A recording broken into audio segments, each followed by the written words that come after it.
ವಾರಣವದನ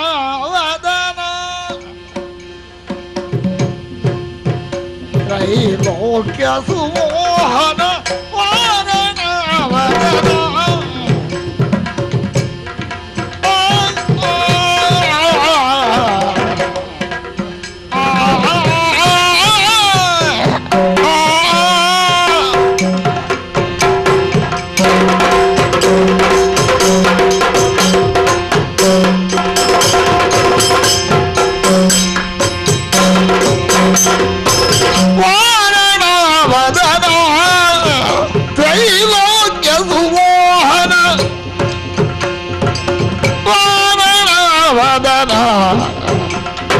ವಾರಣಾಸ್ಯ ವರದಾಯಕ ಸನ್ನುತ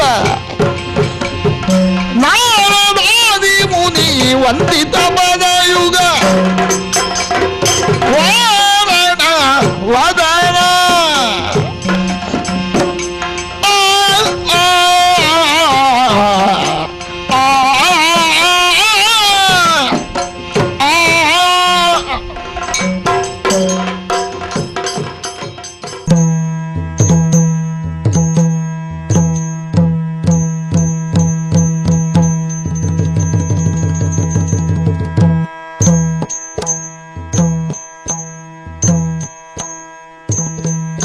ವಿ4 ಮೀಡಿಯಾದಿಂದ ಪ್ರಸಾರಗೊಳ್ಳುವ ಬಲ್ಲಿದೇನೆಯ ಕಾರ್ಯಕ್ರಮಕ್ಕೆ ಎಲ್ಲ ವೀಕ್ಷಕ ಬಂಧುಗಳನ್ನು ಹೃತ್ಪೂರ್ವಕವಾಗಿ ಸ್ವಾಗತಿಸ್ತಿದ್ದೇನೆ. ಇವತ್ತು ನಮ್ಮ ಈ ಕಾರ್ಯಕ್ರಮದ ಕಲಾ ಕೇಂದ್ರಕ್ಕೆ ನಾವು ಆಗಮಿಸಿದ್ದೇವೆ. ಬನ್ನಂಜೆ ಸಂಜೀವ ಸುವರ್ಣರು ಯಕ್ಷಗಾನ ಕಲಾ ಕೇಂದ್ರದಲ್ಲಿ ಈ ಕೇಂದ್ರದಲ್ಲಿ ಸಾಕಷ್ಟು ಕೆಲಸ ಮಾಡಿದವರು. 1981ನೇ ಇಸ್ವಿಯಿಂದ ಗುರುಗಳಾಗಿ ಅವರು ಸೇವೆ ಸಲ್ಲಿಸ್ತಾ ಬಂದಿದ್ದಾರೆ.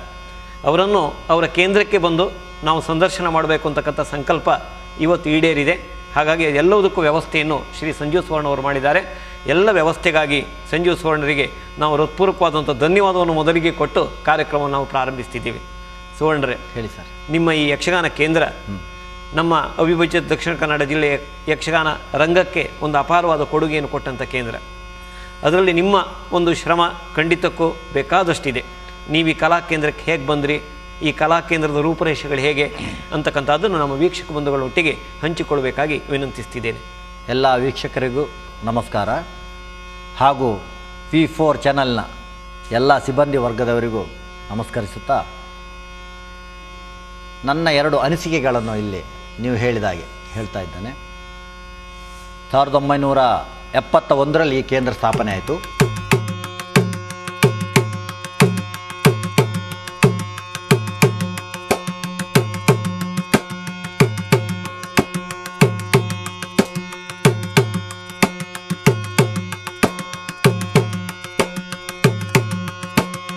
ಇದಕ್ಕೆ ಕೇಂದ್ರ ಸ್ಥಾಪನೆ ಮಾಡೋದಕ್ಕೆ ಯಾರ ಪ್ರೇರಣೆ ಪ್ರೋತ್ಸಾಹದಿಂದ? TMAPಗಳು ಇದು ಮೂಲ ಕಾರಣರಾಗಿದ್ದಾರೆ. ಆರ್ಥಿಕವಾದ ಎಲ್ಲ ಅನುಕೂಲತೆಗಳನ್ನು ಮಾಡಿಕೊಟ್ಟವರು TMAPಗಳು.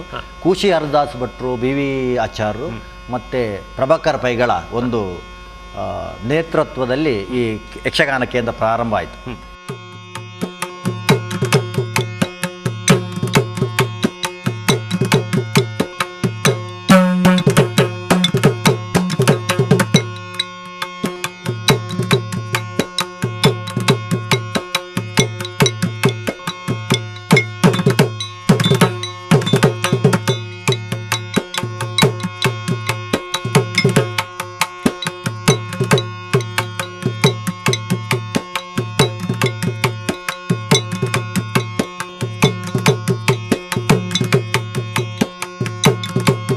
ಆ ಕಾಲದಲ್ಲಿ ಕೋಟ ಶಿವರಾಮ್ ಕಾರಂತರು ಪುತ್ತೂರನ್ನು ಬಿಟ್ಟು ಇಲ್ಲಿ ನಮ್ಮ ಸಾಲಿಗ್ರಾಮದಲ್ಲಿ ಬಂದು ನೆಲೆಸಿದ್ರು.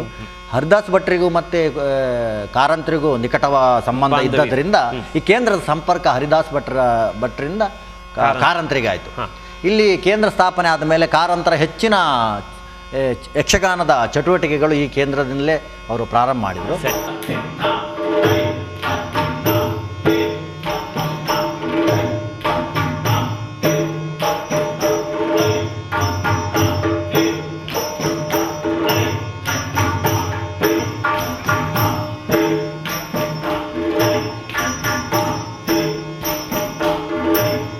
ಹಾಗೆ ಇದು ಎಲ್ಲರ ಸಹಕಾರದಿಂದ ಈ ಯಕ್ಷಗಾನ ಕೇಂದ್ರ ಇದು ಬೆಳೆದು ಬಂತು. ಆ ಕಾಲದಲ್ಲಿ ವೀರಭದ್ರ ನಾಯ್ಕರು ಆಗಲೇ ರಾಷ್ಟ್ರ ಪ್ರಶಸ್ತಿ ಅವರಿಗೆ ಸಿಕ್ಕಿತ್ತು. ಸರಿ. ಗುರು ನೀಲಾವರ ರಾಮಕೃಷ್ಣಯ್ಯನವರು, ಹಿರಡ್ಕ ಗೋಪಾಲರಾಯರು, ದಿಗ್ಗಜಗಳು. ಹೌದು, ದಿಗ್ಗಜಗಳು. ಆಗ 71 ಮತ್ತು 72ರಲ್ಲಿ ನಾನು ರಾತ್ರಿ ವಿದ್ಯಾರ್ಥಿಯಾಗಿ ಇಲ್ಲಿ ಬರಬೇಕಾಯ್ತು. ನೀವು ಇಲ್ಲಿ ಈ ಕೇಂದ್ರಕ್ಕೆ ವಿದ್ಯಾರ್ಥಿಯಾಗಿ ಸೇರ್ಪಡೆ ರಾತ್ರಿಯ ವಿದ್ಯಾರ್ಥಿ. ಆಗ ರಾತ್ರಿ ಇಲ್ಲಿ ತರಗತಿ ಇತ್ತು ಆಗ. ಯಾಕೆಂದ್ರೆ ಆ ಕಾಲದಲ್ಲಿ ಇಲ್ಲಿ ಬಹಳ ಸೀಮಿತವಾದಂತಹ ವಿದ್ಯಾರ್ಥಿಗಳು. ಆಗ ಒಂದು 100-150 ವಿದ್ಯಾರ್ಥಿಗಳು ಇಲ್ಲಿ ಬರ್ತಾ ಇದ್ರು. ಆದ್ರೆ ಒಂದು ಕೇವಲ 10 ವಿದ್ಯಾರ್ಥಿಗಳನ್ನು ಇಲ್ಲಿ ಸೇರ್ಪಡೆ ಮಾಡಿಕೊಳ್ತಾ ಇದ್ರು. ಆರ್ಥಿಕ ನೆಲೆಯಲ್ಲಿ ಅಷ್ಟೊಂದು ಡಿಮಾಂಡ್ ಇತ್ತು. ಡಿಮ್ಯಾಂಡ್ ಇತ್ತು. ಆದ್ರೆ ಇಲ್ಲಿ ಆ ಮಕ್ಕಳನ್ನ ಇಟ್ಟುಕೊಳ್ಳಿಕ್ಕೆ ವ್ಯವಸ್ಥೆ ಸರಿಯಾಗಿ ಇರಲಿಲ್ಲ. ಆದ್ರಿಂದ ನಾನು ಮತ್ತೆ 2 ವರ್ಷ ರಾತ್ರಿ ಇಲ್ಲಿ ತರಬೇತಿಯನ್ನು ಪಡೆದು 3ನೇ ವರ್ಷ ಅಂದ್ರೆ 73ನೇ ಇಸವಿಯಲ್ಲಿ ನಾನು ಇಲ್ಲಿ ವಿದ್ಯಾರ್ಥಿಯಾಗಿ ಇಡೀ ಹೊತ್ತಿನ ವಿದ್ಯಾರ್ಥಿಯಾಗಿ ಪೂರ್ಣಕಾಲ 24 ಗಂಟೆ ನಾವು ವಿದ್ಯಾಭ್ಯಾಸ ಮಾಡುವಂತ ಒಂದು ಅವಕಾಶ ನನ್ನ ಗುರುಗಳಾದಂತಹ ನಾರಾಯಣ ಶೆಟ್ರು ಮತ್ತೆ BV ಆಚಾರ್ಯರು, ಖುಷಿ ಹರಿದಾಸ್ ನನಗೆ ಮಾಡಿಕೊಟ್ರು. ನಾನು ವಿದ್ಯಾರ್ಥಿಯಾಗಿ 1-2 ವರ್ಷ ಇಲ್ಲಿ ಅಭ್ಯಾಸ ಮಾಡಿ ಆಮೇಲೆ ನಮ್ಮ ಗುರುಗಳ ಜೊತೆಯಲ್ಲಿ ನಾನು ಮೇಳಕ್ಕೆ ಹೋದೆ. ವೀರಭದ್ರ ನಾಯಕರ ಜೊತೆ ಈ ತಿರುಗಾಟಕ್ಕೆ ನೀವು ಹೋದ್ರಿ? ಹೌದು, ಸಾಲಿಗ್ರಾಮ ಮೇಳ, ಹಿರಡ್ಕೆ ಮೇಳ, ಗೂಳಗಿರಡಿ ಮೇಳಕ್ಕೆ ತಿರುಗಾಟ ಮಾಡಿ ಮತ್ತೆ ಹೀಗೆ ಹೊರಗೆ ಬೇರೆ ಬೇರೆ ಥಿಯೇಟರ್ಗಳ ಬಗ್ಗೆ ಮತ್ತೆ ಒಂದು ಬೇರೆ ಬೇರೆ ಮೇಳವನ್ನು ಬಿಟ್ಟು ಮನೆಯಲ್ಲಿ ಕುಳಿತಂಥ ಗುರುಗಳಲ್ಲಿ ಕಲಿಬೇಕಂತೇಳಿ ಆಸೆ ಆಯಿತು. ಮೇಳದಲ್ಲಿ ಹೋಗಿ ನಾನು ಏನು ಕಲಿತಂದ್ರೆ ಅಲ್ಲಿ ಬರೀ ವ್ಯವಹಾರಕ್ಕಾಗಿ ನಾವು ಕಲಾವಿದರಾಗಿ ಜೀವನ ಮಾಡುವಂಥ ಪರಿಸ್ಥಿತಿ. ಅಲ್ಲಿ ಮೇಳದಿಂದ ತಾವು ಉಳಿಯುವುದೇ ಹೊರತು ಕಲೆಯನ್ನು ಉಳಿಸ್ಲಿಕ್ಕೆ ಇಲ್ಲ. ನನ್ನ ಉದ್ದೇಶ ಏನಿತ್ತಂದ್ರೆ ಯಕ್ಷಗಾನ ಅಂದ್ರೆ ಏನು, ಇದು ಸಂಪೂರ್ಣ ಹೇಗೆ ಬೆಳೆದು ಬಂದಿತ್ತು, ಇದರ ಉದ್ದೇಶ ಏನು, ಇದನ್ನು ಯಾವುದನ್ನ ಕೊಡುವ ಒಂದು ಉದ್ದೇಶದಿಂದ ಮುಂಚಿನವರು ಈ ಒಂದು ರಂಗವನ್ನು ನಿರ್ಮಿಸಿದ್ರು. ಇದನ್ನು ನನಗೆ ಅಭ್ಯಾಸ ಮಾಡಬೇಕೆನ್ನುವ ನೆಲೆಯಿಂದ ನಾನು ಇದನ್ನು ಅಭ್ಯಾಸಕ್ಕೆ ನಾನು ತೊಡಗಿದೆ. ಸಾಮಾನ್ಯ ಒಂದು 21 ಗುರುಗಳ ಮನೆಗೆ ಹೋಗಿ, ಹಿರಿಯ ಗುರುಗಳು 60, 70, 80 ವರ್ಷ ದಾಟಿದವರು, ಅವರ ಅನುಭವ 150 ವರ್ಷದ ಹಿಂದಿನ ಅನುಭವಗಳನ್ನೆಲ್ಲ ನಾನು ಪಡ್ಕೊಂಡೆ. ಆಮೇಲೆ 82ರಲ್ಲಿ ಈಗಿನ ನಿರ್ದೇಶಕರಾದ ಹೆರಂಜೆ ಕೃಷ್ಣ ಭಟ್ರು ನನ್ನನ್ನು ಇಲ್ಲಿ ಮತ್ತೆ ಗುರುಗಳನ್ನಾಗಿ ಸೇರ್ಪಡೆಗೊಳ್ಳಿಕ್ಕೆ, ಕೇಂದ್ರಕ್ಕೆ ಗುರುಗಳಾಗಿ ಸೇರ್ಪಡೆಗೆ ಕಾರಣ ದಿಗ್ದರ್ಶನಕ್ಕೆ ನಿಮ್ಮನ್ನು ಆಯ್ಕೆ ಮಾಡಿದ್ರು. ದಿಗ್ದರ್ಶನಕ್ಕೆ ಕಾರಂತರು ಇದ್ರು, ಶಿವರಾಮ್ ಕಾರಂತರು ಇದ್ರು. ಇಲ್ಲಿ ನನ್ನನ್ನು ಒಂದು ಗುರುವಾಗಿ ಸೇವೆ ಮಾಡುವುದಕ್ಕಾಗಿ ನನ್ನನ್ನು ಹೆರಂಜೆ ಕೃಷ್ಣ ಭಟ್ರು ಇಲ್ಲಿ ಕರ್ಕೊಂಡು ಬಂದರು.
ಈ ಕಾರಂತರು ವಿದೇಶಕ್ಕೆ ಬೇಲೆಲ್ಲದ ಪ್ರಸಂಗದ ಒಂದು ವೈವಿಧ್ಯಮಯವಾದ ಕಾರ್ಯಕ್ರಮವನ್ನು ಹಿಡ್ಕೊಂಡು ವಿದೇಶಕ್ಕೆಲ್ಲ ಸಂಚಾರ ಮಾಡಿದರು. ಈ ಕಲಾ ಕೇಂದ್ರದ ವಿದ್ಯಾರ್ಥಿಗಳನ್ನು ಆಯ್ಕೆ ಮಾಡಿಕೊಂಡ್ರೆ ಅಥವಾ ಕಲಾ ಕೇಂದ್ರದ ಮೂಲಕ ಅದೆಲ್ಲ ತಯಾರು ಮಾಡಿ ನೀವು ವಿದೇಶಕ್ಕೆ ಹೋದ್ರೆ ಅಥವಾ ಅದಕ್ಕೂ ಇದಕ್ಕೂ ಏನಾದರೂ ಸಂಬಂಧ ಇದೆಯಾ? ಹೊಸ ಪ್ರಯೋಗಕ್ಕೂ ಮತ್ತೆ ಇದಕ್ಕೂ ಇದೆ. ಕಾರಂತರು ಏನು ಹೊಸ ಪ್ರಯೋಗ ಮಾಡಿದ್ರು ಕೂಡ ಮೇಳದಲ್ಲಿರುವಂತಹ ಕಲಾವಿದರನ್ನು ತಂದು ಇಲ್ಲಿ ಅವರಿಗೆ ಟ್ರೈನಿಂಗ್ ಕೊಟ್ಟು ಪ್ರಸಂಗಗಳನ್ನು ಸಿದ್ಧಪಡಿಸ್ತಾ ಇದ್ರು. ಅಲ್ಲಿ ಏನಾಗ್ತಾ ಇತ್ತು ಅಂದ್ರೆ ಮೇಳದಲ್ಲಿ ಕುಳಿದಂತಹ ಕಲಾವಿದರು ಬೇರೆ ರಂಗವನ್ನು ನೋಡಿರುವುದಿಲ್ಲ. ಸರಿ, ಅವರು ಯಕ್ಷಗಾನ ಬಿಟ್ಟರೆ ಬೇರೆ ಏನೂ ಅಲ್ಲ. ಆದರೆ ಕಾರಂತರು ಮಾಡ್ತಿದ್ದದ್ದು ಸಂಪ್ರದಾಯ ಯಕ್ಷಗಾನ ಅಲ್ಲ. ಅವರದ್ದೇ ಒಂದು ಕಲ್ಪನೆಯ, ಅವರದ್ದೇ ಒಂದು ನಾಟ್ಯವನ್ನು ಅಲ್ಲಿ ನಿರ್ಮಿಸಿಕೊಂಡು ಅವರದ್ದೇ ಒಂದು ಮುಖಾಭಿನಯ, ಭಾವರಸವನ್ನು, ಅದು ನಾಟ್ಯಶಾಸ್ತ್ರವಲ್ಲ, ಭರತನಾಟ್ಯವಲ್ಲ, ಅವರೇ ಹೇಳ್ತಾ ಇದ್ರು. ಮನಸ್ಸಿನಲ್ಲಿ ಯಾವ ಭಾವನೆ ಮೂಡಿ ಬರ್ತದೋ ಆ ಹೊತ್ತಿಗೆ ಅದನ್ನು ವ್ಯಕ್ತಪಡಿಸ ರಂಗಭೂಮಿ ಇದು. ಹೌದು, ಸ್ವತಂತ್ರವಾದಂತಹ ಒಂದು ರಂಗಭೂಮಿ. ಇದಕ್ಕೆ ಲೆಕ್ಕಾಚಾರ ಹಾಕಿ ಕುಣಿಯುವಂಥದ್ದಲ್ಲ. ಆ ರೀತಿ ಕಾರಂತರು ಮಾಡ್ತಾ ಇರುವಾಗ ಆ ಕಲಾವಿದರಿಗೆ ತುಂಬಾ ಕಷ್ಟ ಆಗ್ತಿತ್ತು. ಇದ್ಯಾಕೆಂದ್ರೆ ಈ ರಂಗಭೂಮಿಯಲ್ಲಿ ಮಾತಿನಿಂದ ಇದು ಹೆಚ್ಚಿ ಪ್ರಭಾವವನ್ನು ಪಡೆದಂತ, ಅದು ನಮ್ಮ ದೇಶದಲ್ಲಿ ಇದು ಯಕ್ಷಗಾನ ಮಾತ್ರ. ಅದು ಡೈಲಾಗ್ ಓರಿಯೆಂಟೆಡ್ ಕಲೆ ಇರುವುದಿದ್ರೆ ಇದರಲ್ಲಿ ಮಾತ್ರ. ಮಾತಾಡಿಕೊಂಡಿದ್ದಂತಹ ಕಲಾವಿದರಿಗೆ ಕಾರಂತರ ಜೊತೆಯಲ್ಲಿ ಬಂದು ಮಾತನ್ನು ನಿಲ್ಲಿಸಿ ಅಭಿನಯ ಮಾಡೋದು ಬಹಳ ಕಷ್ಟ ಆಯಿತು. ಆದರೂ ಅದನ್ನು ಬಿಡ್ತಿರ್ಲಿಲ್ಲ. ಇದು ಅವರೇ ಮಾತಾಡುವಂಥ ಮಾತನ್ನು ನಾನು ಕೇಳ್ತಾ ಇದ್ದೆ. ನಾನು ಆಗ ಅವರ ಜೊತೆಯಲ್ಲಿ ನಾನು ಒಬ್ಬ ಸಹ ಕಲಾವಿದನೂ ಆಗಿಯೂ ಇದ್ದೆ. ನಮ್ಮ ಹೊಟ್ಟೆ ಊಟಕ್ಕೆ ಸಿಕ್ಕಿರಿ ಸಾಕು. ಕಾರಂತರು ಹೋದ ಕೂಡಲೇ ಅದೇ ಮಾತನ್ನು ಆಡ್ತಾ ಇದ್ರು. ಆ ಕಾಲದಲ್ಲಿ ಕಾರಂತರು ಕಡೆಗೆ ಏನು ಮಾಡಿದ್ರು, 83ರಲ್ಲಿ ತಮ್ಮ ಕೇಂದ್ರದಲ್ಲೇ ಅಭ್ಯಾಸ ಮಾಡಿದಂತ 1-2-3 ಕಲಾವಿದರನ್ನು ಆರಿಸಿಕೊಂಡ್ರು. ಇಲ್ಲಿ ಈಗಲೂ ಇದ್ದಾರೆ ನಮ್ಮ ಜೊತೆಯಲ್ಲಿ. ಒಬ್ಬರು ಉರಾಳ್ರು ಅಂತ ಹೇಳಿ ಹೆಣ್ಣು ಬಣ್ಣದ ವೇಷ ಮಾಡಿದ್ರು ಅವರು, ಮತ್ತೊಬ್ಬರು ಮೊಗ್ವ ಗಣೇಶ್ ನಾಯ್ಕ ಅಂತೇಳಿ, ಇಂಥವರನ್ನೆಲ್ಲ ಹಾಕಿ, ಮತ್ತೊಬ್ಬರು ವಿಠಲಾಚಾರ್ಯರು ಅಂತೇಳಿ ಕೇಂದ್ರದಲ್ಲಿ, ಅಂದರೆ ಕೇಂದ್ರದ ಚಟುವಟಿಕೆಗಳನ್ನು ನೋಡಿ ಆ ಪರಂಪರೆಯ ಯಕ್ಷಗಾನ ಹೇಗೆ ಇದೆ, ಅದು ಹಾಗೆ ಬೆಳೆದು ಬಂದಿದೆ ಎನ್ನುವ ನೆಲೆಯನ್ನು ಕಂಡುಕೊಂಡು ಇಲ್ಲಿ ಬೆಳೆದಂಥ ಕಲಾವಿದರು ಅವರು. ಯಾಕೆಂದರೆ ಒಂದು ಕಾಲದಲ್ಲಿ ಬಹಳ ಹಿಂದೆ ಇದರಲ್ಲಿ ಶುದ್ಧ ಅಭಿನಯಗಳು ನಾಟ್ಯಶಾಸ್ತ್ರದಲ್ಲಿ ಏನು ಮಾಡ್ತಾ ಇದ್ರು ಅದು ಎಲ್ಲದೂ ಇರುವುದು ಈ ಯಕ್ಷಗಾನದಲ್ಲಿ. ಅದನ್ನು ನಾನು ತುಂಬ ಅಭ್ಯಾಸ ಮಾಡಿದೆ. ಅದು ಯಾರೋ ಕೊಟ್ಟದ್ದು ಎಲ್ಲಿಂದೋ ಬಂದದ್ದಲ್ಲ. ಅದು ಏನಾಯ್ತಂದ್ರೆ ಈ ಹಿರಿಯ ಕಲಾವಿದರಿಗೆ ಮುಂಚೆ ಗುರು ಪರಂಪರೆಯಿಂದ, ಗುರುವಿನಿಂದ ಶಿಷ್ಯ, ತಂದೆಯಿಂದ ಮಗನಿಗೆ, ಮತ್ತೆ ಈ ಮಳೆಗಾಲದಲ್ಲಿ ಐಗಳ ಮಠ ಅಂತ ಹೇಳಿತ್ತು, ಅಲ್ಲಿ ಹೋಗಿ ಅಭ್ಯಾಸ ಮಾಡ್ತಾ ಇದ್ರು. ಮತ್ತೆ ಬೇರೆ ಯಾವುದು ಓದು ನೋಟ ಏನು ಅವರಿಗೆ ಗೊತ್ತಿರಲಿಲ್ಲ. ಈಗ ಉದಾಹರಣೆಗೆ ನಮ್ಮ ಪಾಂಡವರ ಒಡ್ಡದಲ್ಲಿ ಚಂದ್ರಕೋಟೆ ಅಂತ ಬರುವಾಗ ಹೀಗೆ ಮಾಡ್ತಾ ಇದ್ರು. ಅದು ಯಾಕೆಂದ್ರೆ ಇದು ಚಂದ್ರಕಲಾ, ಇದು ಸೂಚಿ, ಚಂದ್ರಕೋಟೆ ಈಗಲೇ ಇದೆ. ಅದು ಅವರ ಹತ್ರ ಕೇಳಿದ್ರೆ ಅರ್ಥ ಆಗುದಿಲ್ಲ, ಅವ್ರಿಗೆ ಗೊತ್ತಿಲ್ಲ. ಅಭಿನಯ ಮಾಡ್ತಾ ಇದ್ರು, ಅಭಿನಯ ಮಾಡ್ತಾ ಇದ್ರು. ಅದು ಏನು ಮಾಡಿದ್ರಂದ್ರೆ ಹೇಳಿದ್ರೆ ಗೊತ್ತಾಗುದಿಲ್ಲ. ಅದು ಹೀಗೆ ಶ್ರೇಷ್ಠ, ಹೀಗೆ ಇದು ಶಿಖರ ಮುದ್ದೆ, ಇದು ಉತ್ತಮ, ಇದಕ್ಕೆ ತೋರಿಸುವಂತ ಅಂಥದ್ದು ಎಲ್ಲದೂ ಇದೆ. ಅದನ್ನು ನಾನು ಎಲ್ಲ ಅಭ್ಯಾಸ ಮಾಡಿದ್ದೇನೆ. ಹಾಗೆ ಕಾರಂತರು ಅದನ್ನೆಲ್ಲ ನೋಡ್ತಾ ಇದ್ರು. ಈ ನೀಲಾವರ ರಾಮಕೃಷ್ಣನವರು ಮಾಡುವುದಾಗಲಿ, ಮತ್ತೆ ಮಾಬಲ್ ಕಾರಂತರು ಅಂತೇಳಿ ಇಲ್ಲಿ ಸೇರ್ಪಡೆ ಆದರು.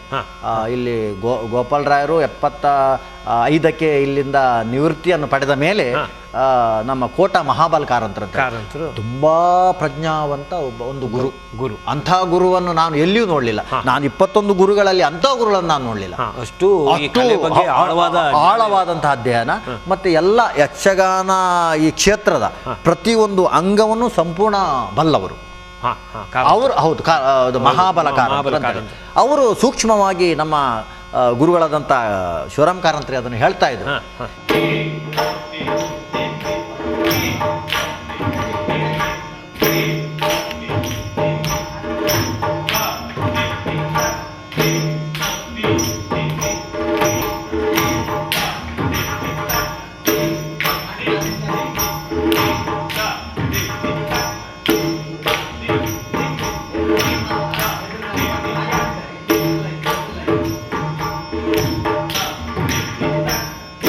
ಕಾರಂತರಿಗೆ ಏನಾಗ್ತಾ ಇತ್ತಂದ್ರೆ ಪರಂಪರೆ ಆಟ ಅಂದ್ರೆ ಅದು ಮಾತು ಬರೋದು, ಲೆಕ್ಕದ್ದು ಕುಣಿದು, ಅದೆಲ್ಲ ಅವರಿಗೆ ಇಷ್ಟ ಆಗ್ತಿರ್ಲಿಲ್ಲ. ಆದ್ರೆ ಅದು ಮಾಡಬೇಡಿ ಅಂತೇಳಿ ಅವರು ಹೇಳ್ತಾ ಇರಲಿಲ್ಲ. ಆದ್ರೆ ಅವರು ತನ್ನದ್ದೇ ಆದ ಒಂದು ಈ ಬ್ಯಾಲೆಯನ್ನು ಬೆಳೆಸಬೇಕಂತ, ಹೊಸತನವನ್ನು ತರಬೇಕು, ಹೌದು, ರಂಗಭೂಮಿಯಲ್ಲಿ ಹೊಸ ಪ್ರಯೋಗ ಆಗ್ಬೇಕಂತ ಇಲ್ಲಿ ಪ್ರಾರಂಭ ಮಾಡಿದಾಗ ನಾವೆಲ್ಲ ಹೆಚ್ಚಾಗಿ ಇಲ್ಲಿ ಕೇಂದ್ರದಲ್ಲಿ. ಒಂದು ಪ್ರಶ್ನೆ, ಕಾರಂತರು ಅಷ್ಟು ದೊಡ್ಡ ಶ್ರಮವೂ ಸಹಿತ ಎಲ್ಲ ಒಂದು ಕಡೆ ಪ್ರಯೋಗಾತ್ಮಕವಾಗಿ ಉಳಿತೆ ಹೊರತು ಮುಂದೆ ಅದರ ಪರಂಪರೆ ಬೆಳಿಲಿಲ್ಲ ಅಂತಕ್ಕಂಥದ್ದು ಒಂದು ಅದು ಆ ಬೆಲೆದು ಅಂಥದ್ದು ಇಂಥದ್ದು ಹೊಸ ಅದೇ ಮಾತೇ ಒತ್ತು ಹೆಚ್ಚು ರೂಢಿಯಾಗಿ ಬಂತು ಅನ್ನೋದ್ರ ಬಗ್ಗೆ ನಿಮ್ಮ ಅಭಿಪ್ರಾಯ? ಹೌದು, ಅದು 100ಕ್ಕೆ 100 ಸತ್ಯವಾದಂಥ ಮಾತು. ಯಾಕೆಂದರೆ ಕಾರಂತರು ಏನು ಅವರು ತನ್ನ ಬೆವರನ್ನು ಸುರಿಸಿದ್ದಾರೋ ಅವರು ಏನು ಅದರಲ್ಲಿ ಕಾಣಬೇಕಾದನ್ನು ನಿರೀಕ್ಷಿಸಿದ್ದಾರೋ ಅದೆಲ್ಲ ಅವರ ಕಾಲದ ನಂತರ ಮರೆಯಾಗಲಿ ಕಾರಣ ಬೇರೆ ಯಾರೂ ಅಲ್ಲ, ಅವರ ಜೊತೆಯಲ್ಲಿ ಇದ್ದಂತಹ ಕೆಲವು ವ್ಯಕ್ತಿಗಳೇ ಆಗಿರ್ತಾರೆ. ಸರಿ, ಅದರ ಬಗ್ಗೆ ನಾವು ಹೆಚ್ಚು ವಿವರಣೆ, ಆ ಶ್ರಮ ಮತ್ತೆ ಹೆಚ್ಚು ಒಳ್ಳೆಯ ಶ್ರಮ, ಅದು ಮತ್ತೆ ಡೆವಲಪ್ ಆಗಲಿಲ್ಲ ಅನ್ನೋದು. ಹೌದೌದು. ಆದರೆ ಆ ಒಂದು ಉದ್ದೇಶ ಏನುಂಟು ಅದು ಸಂಪೂರ್ಣವಾಗಿ ನಶಿಸಿ ಹೋಗಲಿಲ್ಲ. ಅದು ಖಂಡಿತ, ಅದು ಒಂದು ಕಡೆಯಲ್ಲಿ ಬೆಳೀತಾ ಉಂಟು, ಆಗ್ತಾ ಇದೆ. ಅದೇ ನಮ್ಮ ಈ ಕೆಲವೊಂದು ವ್ಯವಹಾರ ದೃಷ್ಟಿಯಿಂದ, ಕೆಲವೊಂದು ತೊಡಕಿನಿಂದ ಅದು ಒಂದು ಮರೆಯಾಗಿ ಇದೆ ಅದು. ಸರಿ, ಅದು ಎಲ್ಲಿ ಅವಕಾಶ ಸಿಕ್ಕಿದಾಗ ಅದೀಗ ಮೇಲಕ್ಕೆ ಬರ್ತದೆ ಅಂತ ಕಾಯ್ತಾ ಇದೆ. ಹೌದೌದು. ಯಾಕೆಂದ್ರೆ ಕಾರಂತರು ಮಾಡ್ತಾ ಇರುವಾಗ ಬೇಲೆಯನ್ನು ಮಾಡ್ತಾ ಇದ್ರು, ಎಲ್ಲರೂ ಅವರನ್ನು ಅದು ಸರಿ ಅಲ್ಲ, ಸಂಪ್ರದಾಯ ಯಕ್ಷವನ್ನು ಹಾಳು ಮಾಡ್ತಾ ಇದ್ದಾರೆ ಅಂತೇಳಿ ಬೊಬ್ಬೆ ಹೊಡೆದವರು ಒಂದು ಕಾಲದಲ್ಲಿ ಅವರು ತೀರಿ ಹೋದ ಕಾಲದಲ್ಲಿ ತಾವು ಏನೋ ಕಾರಂತರಾಗಿ ಮಾಡ್ಬೇಕಂತೇಳಿ ಎಲ್ಲ ಸಂಘಟನೆ ಮಾಡಿ ಆಟ ಗೀಟ ಎಲ್ಲ ಮಾಡಿದ್ರು. ಆದರೂ ಅವ್ರು ಮಾಡ್ಲಿಕ್ಕೆ ಆಗಲಿಲ್ಲ. ಯಾಕೆಂದ್ರೆ ಅವರ ಜೊತೆಯಲ್ಲಿ ಅವರ ಹಾಗೆ ಬೆವರು ಸುರಿಸಿದ ಒಂದು ಪಂಗಡವೇ ಬೇರೆ ಕಡೆಯಲ್ಲಿ ಒಂದು ಉಳಿದು ಹೋಯಿತು. ಸರಿ.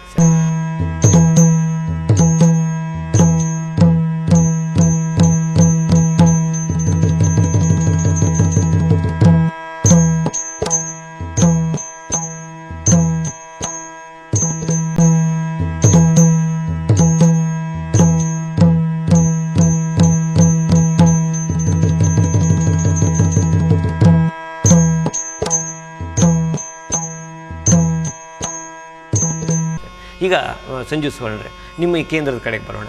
ಈಗ ಕೇಂದ್ರದಲ್ಲಿ ಈಗ ಎಷ್ಟೋ ಮಂದಿ ನಿಮ್ಮ ವಿದ್ಯಾರ್ಥಿಗಳು ನಿಮ್ಮ ಕೈ ಕೆಳಗಡೆ ಅಧ್ಯಯನ ಮಾಡ್ತಾ ಇದ್ದಾರೆ. ಈಗ ನಿಮ್ಮಿಂದ ಇಲ್ಲಿ ಅಧ್ಯಯನ ಮಾಡಿಕೊಂಡು ಕೆಲವರು ಹವ್ಯಾಸಿಗಳಾಗಿ ಹೋಗಿದ್ದಾರೆ, ಕೆಲವರು ವೃತ್ತಿಪರ ಕಲಾವಿದರಾಗಿ ಹೋಗಿದ್ದಾರೆ. ಹಾಗೆ ವೃತ್ತಿಪರ ಕಲಾವಿದರೆಲ್ಲರೂ ನಿಮ್ಮ ಕೇಂದ್ರಕ್ಕೆ ಬಂದು ಅಧ್ಯಯನ ಮಾಡಲಿಕ್ಕೆ ಉತ್ಸುಕರಾಗಿದ್ದಾರೆಯೇ, ಅಥವಾ ಅಲ್ಲಿಯೇ ಕಲಾವಿದರಾಗಿ ಅವರು ಬೆಳವಣಿಗೆ ಹೊಂದಿದ್ದಾರೆಯೇ, ಅಥವಾ ಇಲ್ಲಿ ಕಲಾವಿದರಾಗಿ ಹೋದವರು ಅವರು ಈ ಕಲಾವಿದರಾಗಿ ಹೇಗೆ ಬೆಳಗಿದ್ದಾರೆ ಅನ್ನೋದ್ರ ಬಗ್ಗೆ ಒಂದು ಸ್ಥೂಲವಾದ ಪರಿಚಯವನ್ನು ಕೊಡಬೇಕಾಗಿ ವಿನಂತಿ. ಸೂಕ್ಷ್ಮವಾಗಿ ನಾವು ಹೇಳಬೇಕಿದ್ರೆ, ಇಲ್ಲಿ ಕಲಿತಂಥ ವಿದ್ಯಾರ್ಥಿಗಳು ಕ್ರಮಬದ್ಧವಾಗಿ ಕಲಿತು ಮೇಳಕ್ಕೆ ಹೋಗ್ತಾರೆ. ಆದರೆ ಮೇಳದಲ್ಲಿ ಏನೂ ಕಲಿಯದ ಕಲಾವಿದರು ಇದು ಸರಿಯಲ್ಲ, ನಾವು ಮಾಡುವ ಹಾಗೆ ನಿಮ್ಮದಿಲ್ಲ, ಆದ್ರಿಂದ ಇದು ರಂಗಕ್ಕೆ ಬರುವುದಿಲ್ಲ ಅಂತ ಹೇಳಿ ಆ ಮಕ್ಕಳನ್ನು ಮೂಲೆ ಗುಂಪು ಮಾಡ್ತಾ ಇದ್ದಾರೆ. ಇದು ಆ ಮಕ್ಕಳು ಹೇಳಿದಂಥ ವಿಷಯ. ಕಡೆಗೆ ಏನ್ ಮಾಡ್ತಾರೆ ಅಂದ್ರೆ ಮಕ್ಕಳು ಅವ್ರು ಏನ್ ಮಾಡ್ತಾರೆ ಅದನ್ನೇ ಅನುಕರಣೆ ಮಾಡಿಕೊಂಡು ಹೋಗ್ತಾರೆ.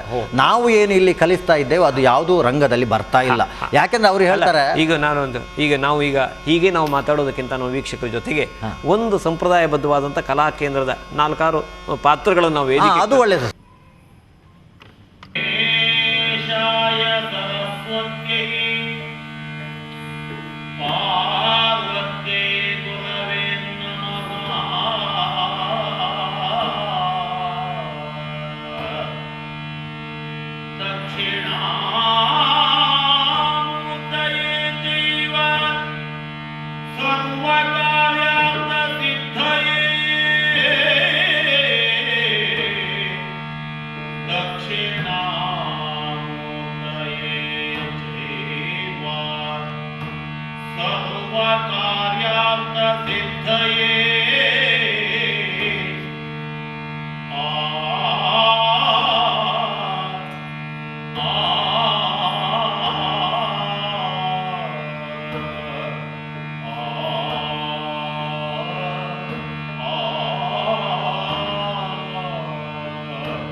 ಮತ್ತು ಮೊದಲಿಗೆ ಹೌದು.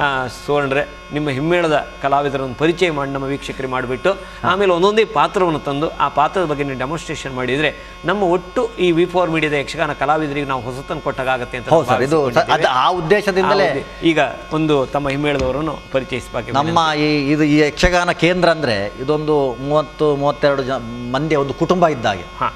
ನಾವಿಲ್ಲಿ ಯಾವ ವಿಷಯವನ್ನು ರಂಗಕ್ಕೆ ತರುವುದಿದ್ದು ನಾವು ಅಷ್ಟು ಜನ ಚಿಂತನೆ ಕೂತು ಆಲೋಚನೆ ಮಾಡಿ. ಸಂಜೀವ ಸುವರ್ಣ ಒಬ್ಬನೇ ಅಲ್ಲ. ಹಾಗೆ ಇದೊಂದು ನನಗೆ ವೈಯಕ್ತಿಕವಾಗಿ ಬಹಳ ಸಂತೋಷದ ವಿಷಯ. ಸರಿ. ನಮ್ಮ ಇವರು ಸತೀಶ್ ಕೆದ್ಲಾಯರ್ ಅಂತೇಳಿ, ಹಾರಾಡಿ ಸತೀಶ್ ಕೆದ್ಲಾಯರ್ ಅಂತ. ಹಾರಾಡಿ ಸತೀಶ್, ಹೌದು.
ಇವರು ನಮ್ಮ ಈ ಯಕ್ಷಗಾನದಲ್ಲಿ 2 ಶೈಲಿ.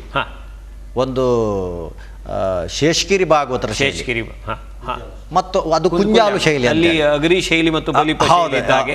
ಕುಂಜಾಲಿ ಶೈಲಿ ಮತ್ತೆ ಉಪ್ಪೂರು ಶೈಲಿ ಅಂತ ಹೌದು, ಆ ಶೈಲಿ.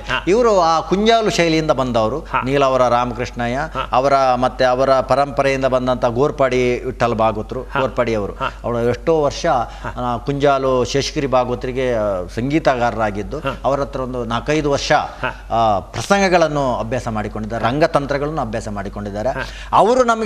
ಅವರು ಯಾಕೆಂದ್ರೆ ನಾವು ಯುವಕರು, ಅವರು ಯುವಕರು, ನಮಗೆ ಪ್ರಾಯದಲ್ಲಿ ಸ್ವಲ್ಪ ವ್ಯತ್ಯಾಸ ಇದ್ರೂ ಕೂಡ, ಆದರೆ ನಮಗೆ ಅವರು ಇಲ್ಲಿ ಭಾಗವತರಾಗಿ ಬಂದ ಮೇಲೆ ನಮ್ಮ ಹಳೆಯ, ನಾನು ಹೊಸತಂತ ಹೇಳುವುದಿಲ್ಲ, ಹಳೆಯ ವಿಚಾರಗಳನ್ನು, ಹಳೆಯ ರಂಗಕ್ರಿಯೆಗಳನ್ನು ರಂಗಸ್ಥಳಕ್ಕೆ ತರಲಿಕ್ಕೆ ಬಹಳ ನಿಮ್ಮ ಆಲೋಚನೆಗಳೆಲ್ಲ ಅನುಷ್ಠಾನಗೊಳ್ಳಲಿಕ್ಕೆ ಅದಕ್ಕೆ ಕಾರಣ ಹಳೆಯ ಪರಂಪರೆ ಎಲ್ಲ ಮಟ್ಟುಗಳನ್ನು ಅವರು ತಿಳ್ಕೊಂಡಿದ್ದಾರೆ.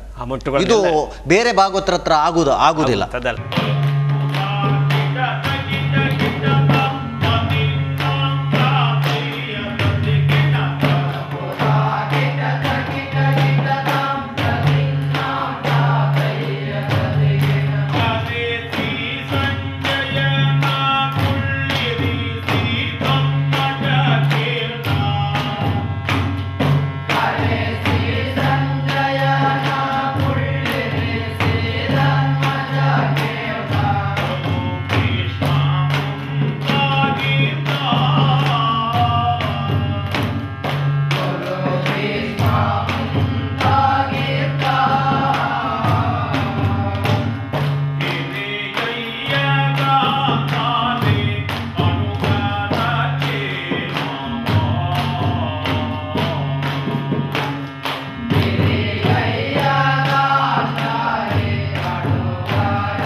ಹಾಗೆ ನಮಗೆ ಮದ್ದಲೆ ಗುರುಗಳಾಗಿ ಬಂದಂಥ ದೇವದಾಸರು ಅವರು ನಮಸ್ಕಾರ.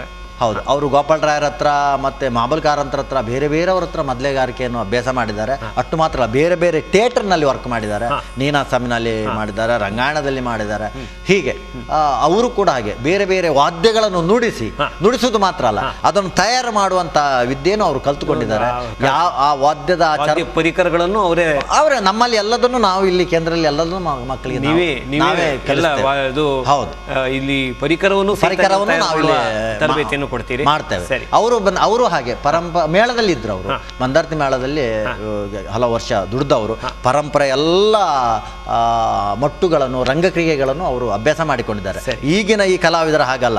ಒಂದು ಬಣ್ಣದೇಶ ಒಡ್ಡಲ್ಗಂದ್ರೆ ಬಾರಿಸಲಿಕ್ಕೆ ಬರುವುದಿಲ್ಲ, ಕಿರಾತ ಒಡ್ಡಲ್ಗೆ ಬಾರಿಸಲಿಕ್ಕೆ ಬರುವುದಿಲ್ಲ. ಒಂದು 46 ಒಡ್ಡೋಲಗದ ರಂಗಕ್ರಿಯೆಗಳನ್ನು ಎಲ್ಲದೂ ನಾವು ಇಷ್ಟು ಜನವು ಮಾಡಬಲ್ಲೆವು. ಅದು ನಮಗೆ ಹೆಮ್ಮೆಯಿಂದ ಹೇಳ್ತೇವೆ. ನಾವು ಯಾರು ಇಲ್ಲಿ ನಾವು ಬಂದು ಕೇಳಿದ್ರು, ಯಕ್ಷಗಾನದ ಎಷ್ಟು ಘಟನೆಗಳು ಇಲ್ಲಿ ಬಂದು ಕೇಳಿದ್ರು, ನಾವು ಅದನ್ನು ಬಾಯಲ್ಲಿ ಹೇಳಿ ಕೈಯಲ್ಲಿ ಹೇಳಿ ಮಾಡಿ ತೋರಿಸಲಿಕ್ಕೆ ನಾವು ಒಂದೊಂದು ಪಾತ್ರಕ್ಕೆ ಇಂಥದೇ ಹೀಗೆ ನಿಯಮ ಇದೆ. ಅದೇ ಅಲ್ವಾ ಶಾಸ್ತ್ರೀಯ ಅಂದ್ರೆ? ಖಂಡಿತ ಒಂದು ಲೆಕ್ಕಾಚಾರವೇ. ಎಲ್ಲರೂ ಇದು ಶಾಸ್ತ್ರೀಯ ಕಲೆ ಅಲ್ಲ ಅಂತ ಹೇಳ್ತಾರೆ. ಜನಪದ ಅದು ಸುಳ್ಳು. ಅವರು ತಿಳ್ಕೊಳ್ಳಿಲ್ಲ. ಏನಾಗಿದೆ ಅಂದ್ರೆ, ತಿಳಿದ ಕಲಾವಿದರು ಒಂದು ಬದಿಗೆ ಆಗಿದ್ದಾರೆ, ಬುದ್ಧಿಜೀವಿಗಳು ಒಂದು ಬದಿಗೆ ಆಗಿದ್ದಾರೆ, ಪುಸ್ತಕವನ್ನು ಬರೆದು PhD ಮಾಡುವವರು ಒಂದು ಬೇರೆ ಆಗಿದೆ. ಹೀಗೆ ಆ ರಂಗದಲ್ಲಿ ಪ್ರಾಕ್ಟಿಕಲ್ ಅನುಭವ ಇಲ್ಲ ಯಾರಿಗೂ. ಸ್ವಲ್ಪ ಸ್ವಲ್ಪವನ್ನು ಹೆಕ್ಕಿಕೊಂಡು ಮಾಡಿ ಹೆಸರು ಪಡೆಯುವುದಕ್ಕಾಗಿ ಮಾಡಿಕೊಳ್ತಾ ಇದ್ದಾರೆ.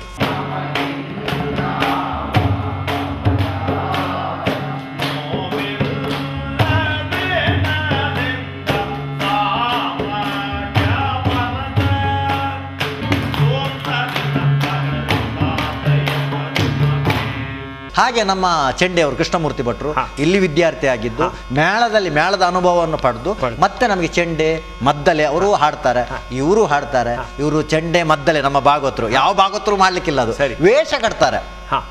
ಚೆಂಡೆ ಮದ್ದಲೆ ಬಾರಿಸುವ ಭಾಗವತರು ಸಿಗಬಹುದು, ಆದ್ರೆ ವೇಷವನ್ನು ಕಟ್ಟಿ ಬಿಡುವ ಭಾಗವತರು ನಿಮಗೆ ಸಿಗ್ಲಿಕ್ಕಿಲ್ಲ. ಮುಂಚೆಯೂ ಇಲ್ಲ, ಈಗಲೂ ಇಲ್ಲ. ಇನ್ನು ಮುಂದೆ ಅವರು ಶಿಷ್ಯರು ತಯಾರಾದ್ರೂ ಆಗ್ಬಹುದು. ಈ ದೇವದಾಸರು ಹಾಗೆ ಒಳ್ಳೆ ವೇಷಧಾರಿ, ಅವರು ಒಳ್ಳೆ ಹಾಡ್ತಾರೆ.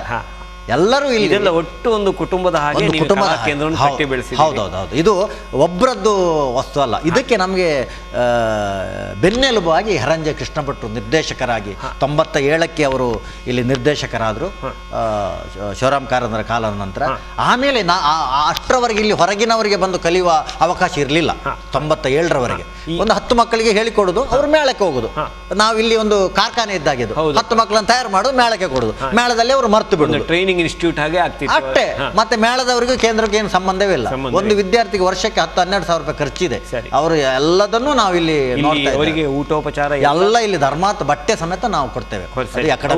ಇಲ್ಲಿ ಹಗಲು ರಾತ್ರಿ ಇಲ್ಲೇ ಇರಬೇಕು. ಅದು ಈ ಸಲ ನಾವು ಅದು ಸ್ವಲ್ಪ ಬದಲಾವಣೆ ಮಾಡಿದ್ದೇವೆ. ಇಲ್ಲಿ ಇದ್ದಂತ ಮಕ್ಕಳು 7ನೇ ಕ್ಲಾಸ್ ತರಗತಿಯನ್ನು ಕಲ್ತು ಬರ್ತಾರೆ. ಅವರಿಗೆ ಮಿನಿಮಮ್ 7ನೇ ತರಗತಿ. ಹೌದು, ಕೆಲವರು ಫೈಲ್ ಆದವರು, ಕೆಲವರು ಪಾಸ್ ಆದವರು ಬರ್ತಾರೆ. ಆದ್ರೆ ಈ ವರ್ಷದಿಂದ ನಾವು ಅದಕ್ಕೆ ಒಂದು ಹೊಸ ಯೋಜನೆಯನ್ನು ಹಾಕಿಕೊಂಡು ಇಲ್ಲಿಯ ವಿದ್ಯಾರ್ಥಿಗಳನ್ನು ಶಾಲೆ ಕಳಿಸ್ತಾ ಇದ್ದೇವೆ. ಅವರು ಮುಂದೆ ಅವರ ಸಾಂಪ್ರದಾಯಿಕ ಶಿಕ್ಷಣವನ್ನು ಮಾಡಿ. ಯಾಕೆಂದ್ರೆ ಈ ಕಲೆ ಉಳಿಬೇಕಿದ್ರೆ ಕಲಾವಿದರಿಂದ ಉಳಿಯುವುದಿಲ್ಲ. ಖಂಡಿತ ಕಲಾವಿದನ್ನು ಉಳಿಯುವುದಿಲ್ಲ. ಇದು ಪ್ರಜ್ಞಾವಂತ ಪ್ರೇಕ್ಷಕರಿಂದ ಮಾತ್ರ ಉಳಿಲಿಕ್ಕೆ ಸಾಧ್ಯ ಎಂಬುದನ್ನು ನಾನು ಕಂಡುಕೊಂಡದ್ದು ಉಜಿರೆಯಲ್ಲಿ ಆದಂತಹ ಒಂದು ಕಲಾವಿದರ ಸಮಾವೇಶದಲ್ಲಿ. ನಾವು ಕಲಿಸಿದಂಥ ವಿದ್ಯಾರ್ಥಿಗಳೇ ನಾನು 5 ತೆಂಕು ಬಡಗು ಅಲ್ಲಿ ಯಕ್ಷಗಾನ ಕಲಾವಿದರದ್ದು ಅಕಾಡೆಮಿ ಅವರು ಮತ್ತೆ ಧರ್ಮಸ್ಥಳ ವೀರೇಂದ್ರ ಹೆಗ್ಡೆ ಉಜಿರೆಯಲ್ಲಿ ಮಾಡಿದ್ರು. ನಮ್ಮ ಸಿದ್ಧವನದಲ್ಲಿ ಆಯ್ತು. ಬಡಗಿದ್ದು ನಾನು ಮಾಡ್ತಾ ಇದ್ದೆ, ತೆಂಕಿದ್ದು ಕರಗಲ್ಲ ವಿಶ್ವೇಶ್ವರ ಭಟ್ರು. ಒಂದೇ ಹಾಡನ್ನು 1 ವಾರ ಹೇಳಿ ಕೊಡ್ತಾ ಇದ್ದೆ. ಆ ವಾರದ ನಂತರ ಮತ್ತೆ ಆ ಹಾಡು ಮಾಡಿಸುವಾಗ ಅವರು ಮೇಳದಲ್ಲಿ ಏನ್ ಮಾಡ್ತಾರೆ ಅದನ್ನೇ ಮಾಡಿ. ಅದು ನಾವು ಕಲಿಸಿದ ವಿದ್ಯಾರ್ಥಿಗಳೇ. ಸರಿ, ನಮ್ಗೆ ಆಗ ತುಂಬಾ ಬೇಸರ ಆಯ್ತು. ಇದು ಕೇಂದ್ರ ಸುಮ್ಮನೆ ಕಾರ್ಖಾನೆ ಆಗಿ ಉಳಿಯುವುದು ಬೇಡ, ಇದು ಇನ್ನೂ ಬೆಳಿಬೇಕಿದ್ರೆ ಇಲ್ಲಿಗೆ ಬಂದ ವಿದ್ಯಾರ್ಥಿಗಳು ಶಾಲೆಗೆ ಹೋಗ್ಬೇಕು, ಶಾಲೆಯಲ್ಲಿ ಕಲಿಬೇಕು, ಬಿಡುವಿನ ಹೊತ್ತಿನಲ್ಲಿ ಯಕ್ಷಗಾನ ಮಾಡಬೇಕು ಅಂತ ಒಳ್ಳೆಯ ಕಲಾವಿದನ ಆಗದಿದ್ರು ಪ್ರಜ್ಞಾವಂತ ಪ್ರೇಕ್ಷಕನಾಗ್ತಾನೆ ಎನ್ನುವ ದೃಷ್ಟಿಯಿಂದ ಆ ರೀತಿಯ ಒಂದು. ಯಾಕೆಂದ್ರೆ ಅವ ಮೇಳಕ್ಕೆ ಹೋಗಿ ಕಲಾವಿದರದ್ದು ನೋಡಿ ಅನುಕರಣೆ ಮಾಡುವುದಿಲ್ಲ, ಯಾಕಂದ್ರೆ ಆ ಉದ್ಯೋಗಕ್ಕೆ ಹೋಗುದಿಲ್ಲ ಅವ ಕಲ್ತು. ಆದ್ರಿಂದ ಒಂದು 3 ಮಕ್ಕಳನ್ನು ಹೈಸ್ಕೂಲ್ಗೆ ಸೇರಿಸ್ತೇವೆ, 1-2 ಮಕ್ಕಳು ಕಾಲೇಜಿಗೆ ಹೋಗ್ತಾ ಇದ್ದಾರೆ. ಈ ರೀತಿ ಮುಂದಿನ ದಿನಗಳಲ್ಲಿ ಇದಕ್ಕೆ ನಮ್ಮ ಮ್ಯಾನೇಜ್ಮೆಂಟ್ನವರು, ನಮ್ಮ ನಿರ್ದೇಶಕರು ತುಂಬಾ ಪ್ರೋತ್ಸಾಹ ಕೊಡ್ತಾ ಇದ್ದಾರೆ.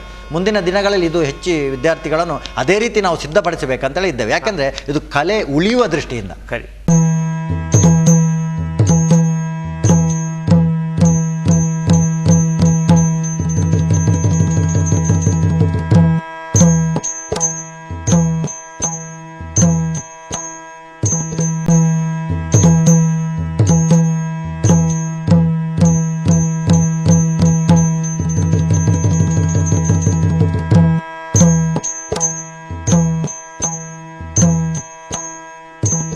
ನಿಮ್ಮ ವೃತ್ತಿಪರ ಕಲಾವಿದರಿಂದ ಕಲೆ ಯಾವ ಮಟ್ಟಕ್ಕೆ ಇಳಿದಿದೆ ಅನ್ನುವಂಥದ್ದು ಎಲ್ಲ ಪ್ರೇಕ್ಷಕರಿಗೆ ನೋಡ್ತಾ ಗೊತ್ತಿದೆ. ಇದ್ದಾರೆ. ಈಗ ಒಂದು ಸಂಪ್ರದಾಯಬದ್ಧವಾದಂಥ ಒಂದು ಪಾತ್ರ ರಂಗಸ್ಥಳಕ್ಕೆ ಹೇಗೆ ಬರಬೇಕು, ಆ ಪಾತ್ರ ಹೇಗಿರಬೇಕು ಅನ್ನೋದನ್ನು ಪ್ರಾತ್ಯಕ್ಷಿಕೆಯಾಗಿ ನಾವು ಮಾಡುವ ಏರ್ಪಾಡನ್ನು ಮಾಡಿ ನಿಮ್ಮ ಕೇಂದ್ರದವರು ನೀವು ಮಾಡಿಸಿ ಇಟ್ಟಿದ್ದೀರಿ.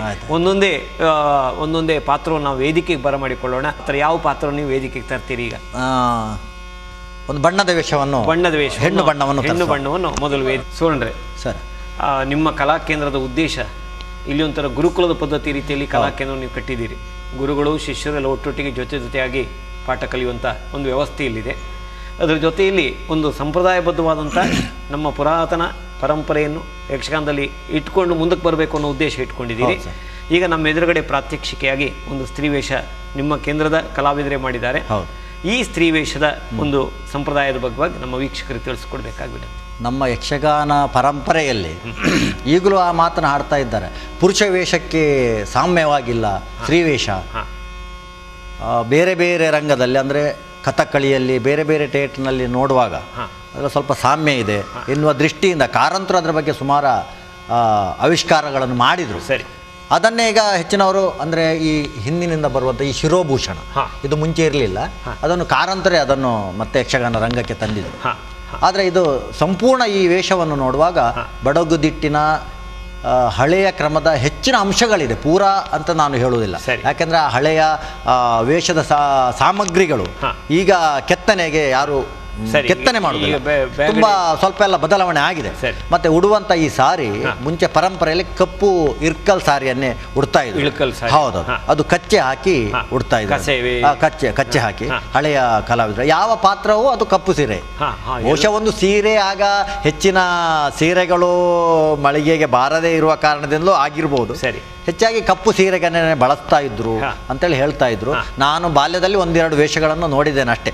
ಮತ್ತೆ ಮನೆಗಳಲ್ಲಿ ಯಾವ ಬಣ್ಣದ ಸೀರೆ ಸಿಗ್ತದೋ ಅದನ್ನು ತಂದು ಉಡ್ತಾ ಇದ್ರು. ಆದರೆ ಇತ್ತೀಚಿನ ಕೆಲವೊಂದು ದಿನಗಳಲ್ಲಿ ನಾವು ಕೇಂದ್ರದವರು ಅದಕ್ಕೆ ಪುರುಷ ವೇಷಕ್ಕೆ ಸಾಮ್ಯವಾಗುವಂತ ಚೌಕಳಿ ಸೀರೆಯನ್ನೇ ಈಗ ಈ ಹುಟ್ಟಿದಾರಲ್ಲ. ಈಗ ಕೇಂದ್ರದಲ್ಲಿ ಸಾಮಾನ್ಯವಾಗಿ ಇದೇ ಸೀರೆಯನ್ನು ಪುರುಷ ವೇಷಕ್ಕೆ ಬರುವಂತ ಚೌಕಳಿಯೇ ಇದು ಸಣ್ಣ ಚೌಕಳಿ, ಅದು ದೊಡ್ಡದಿದೆ.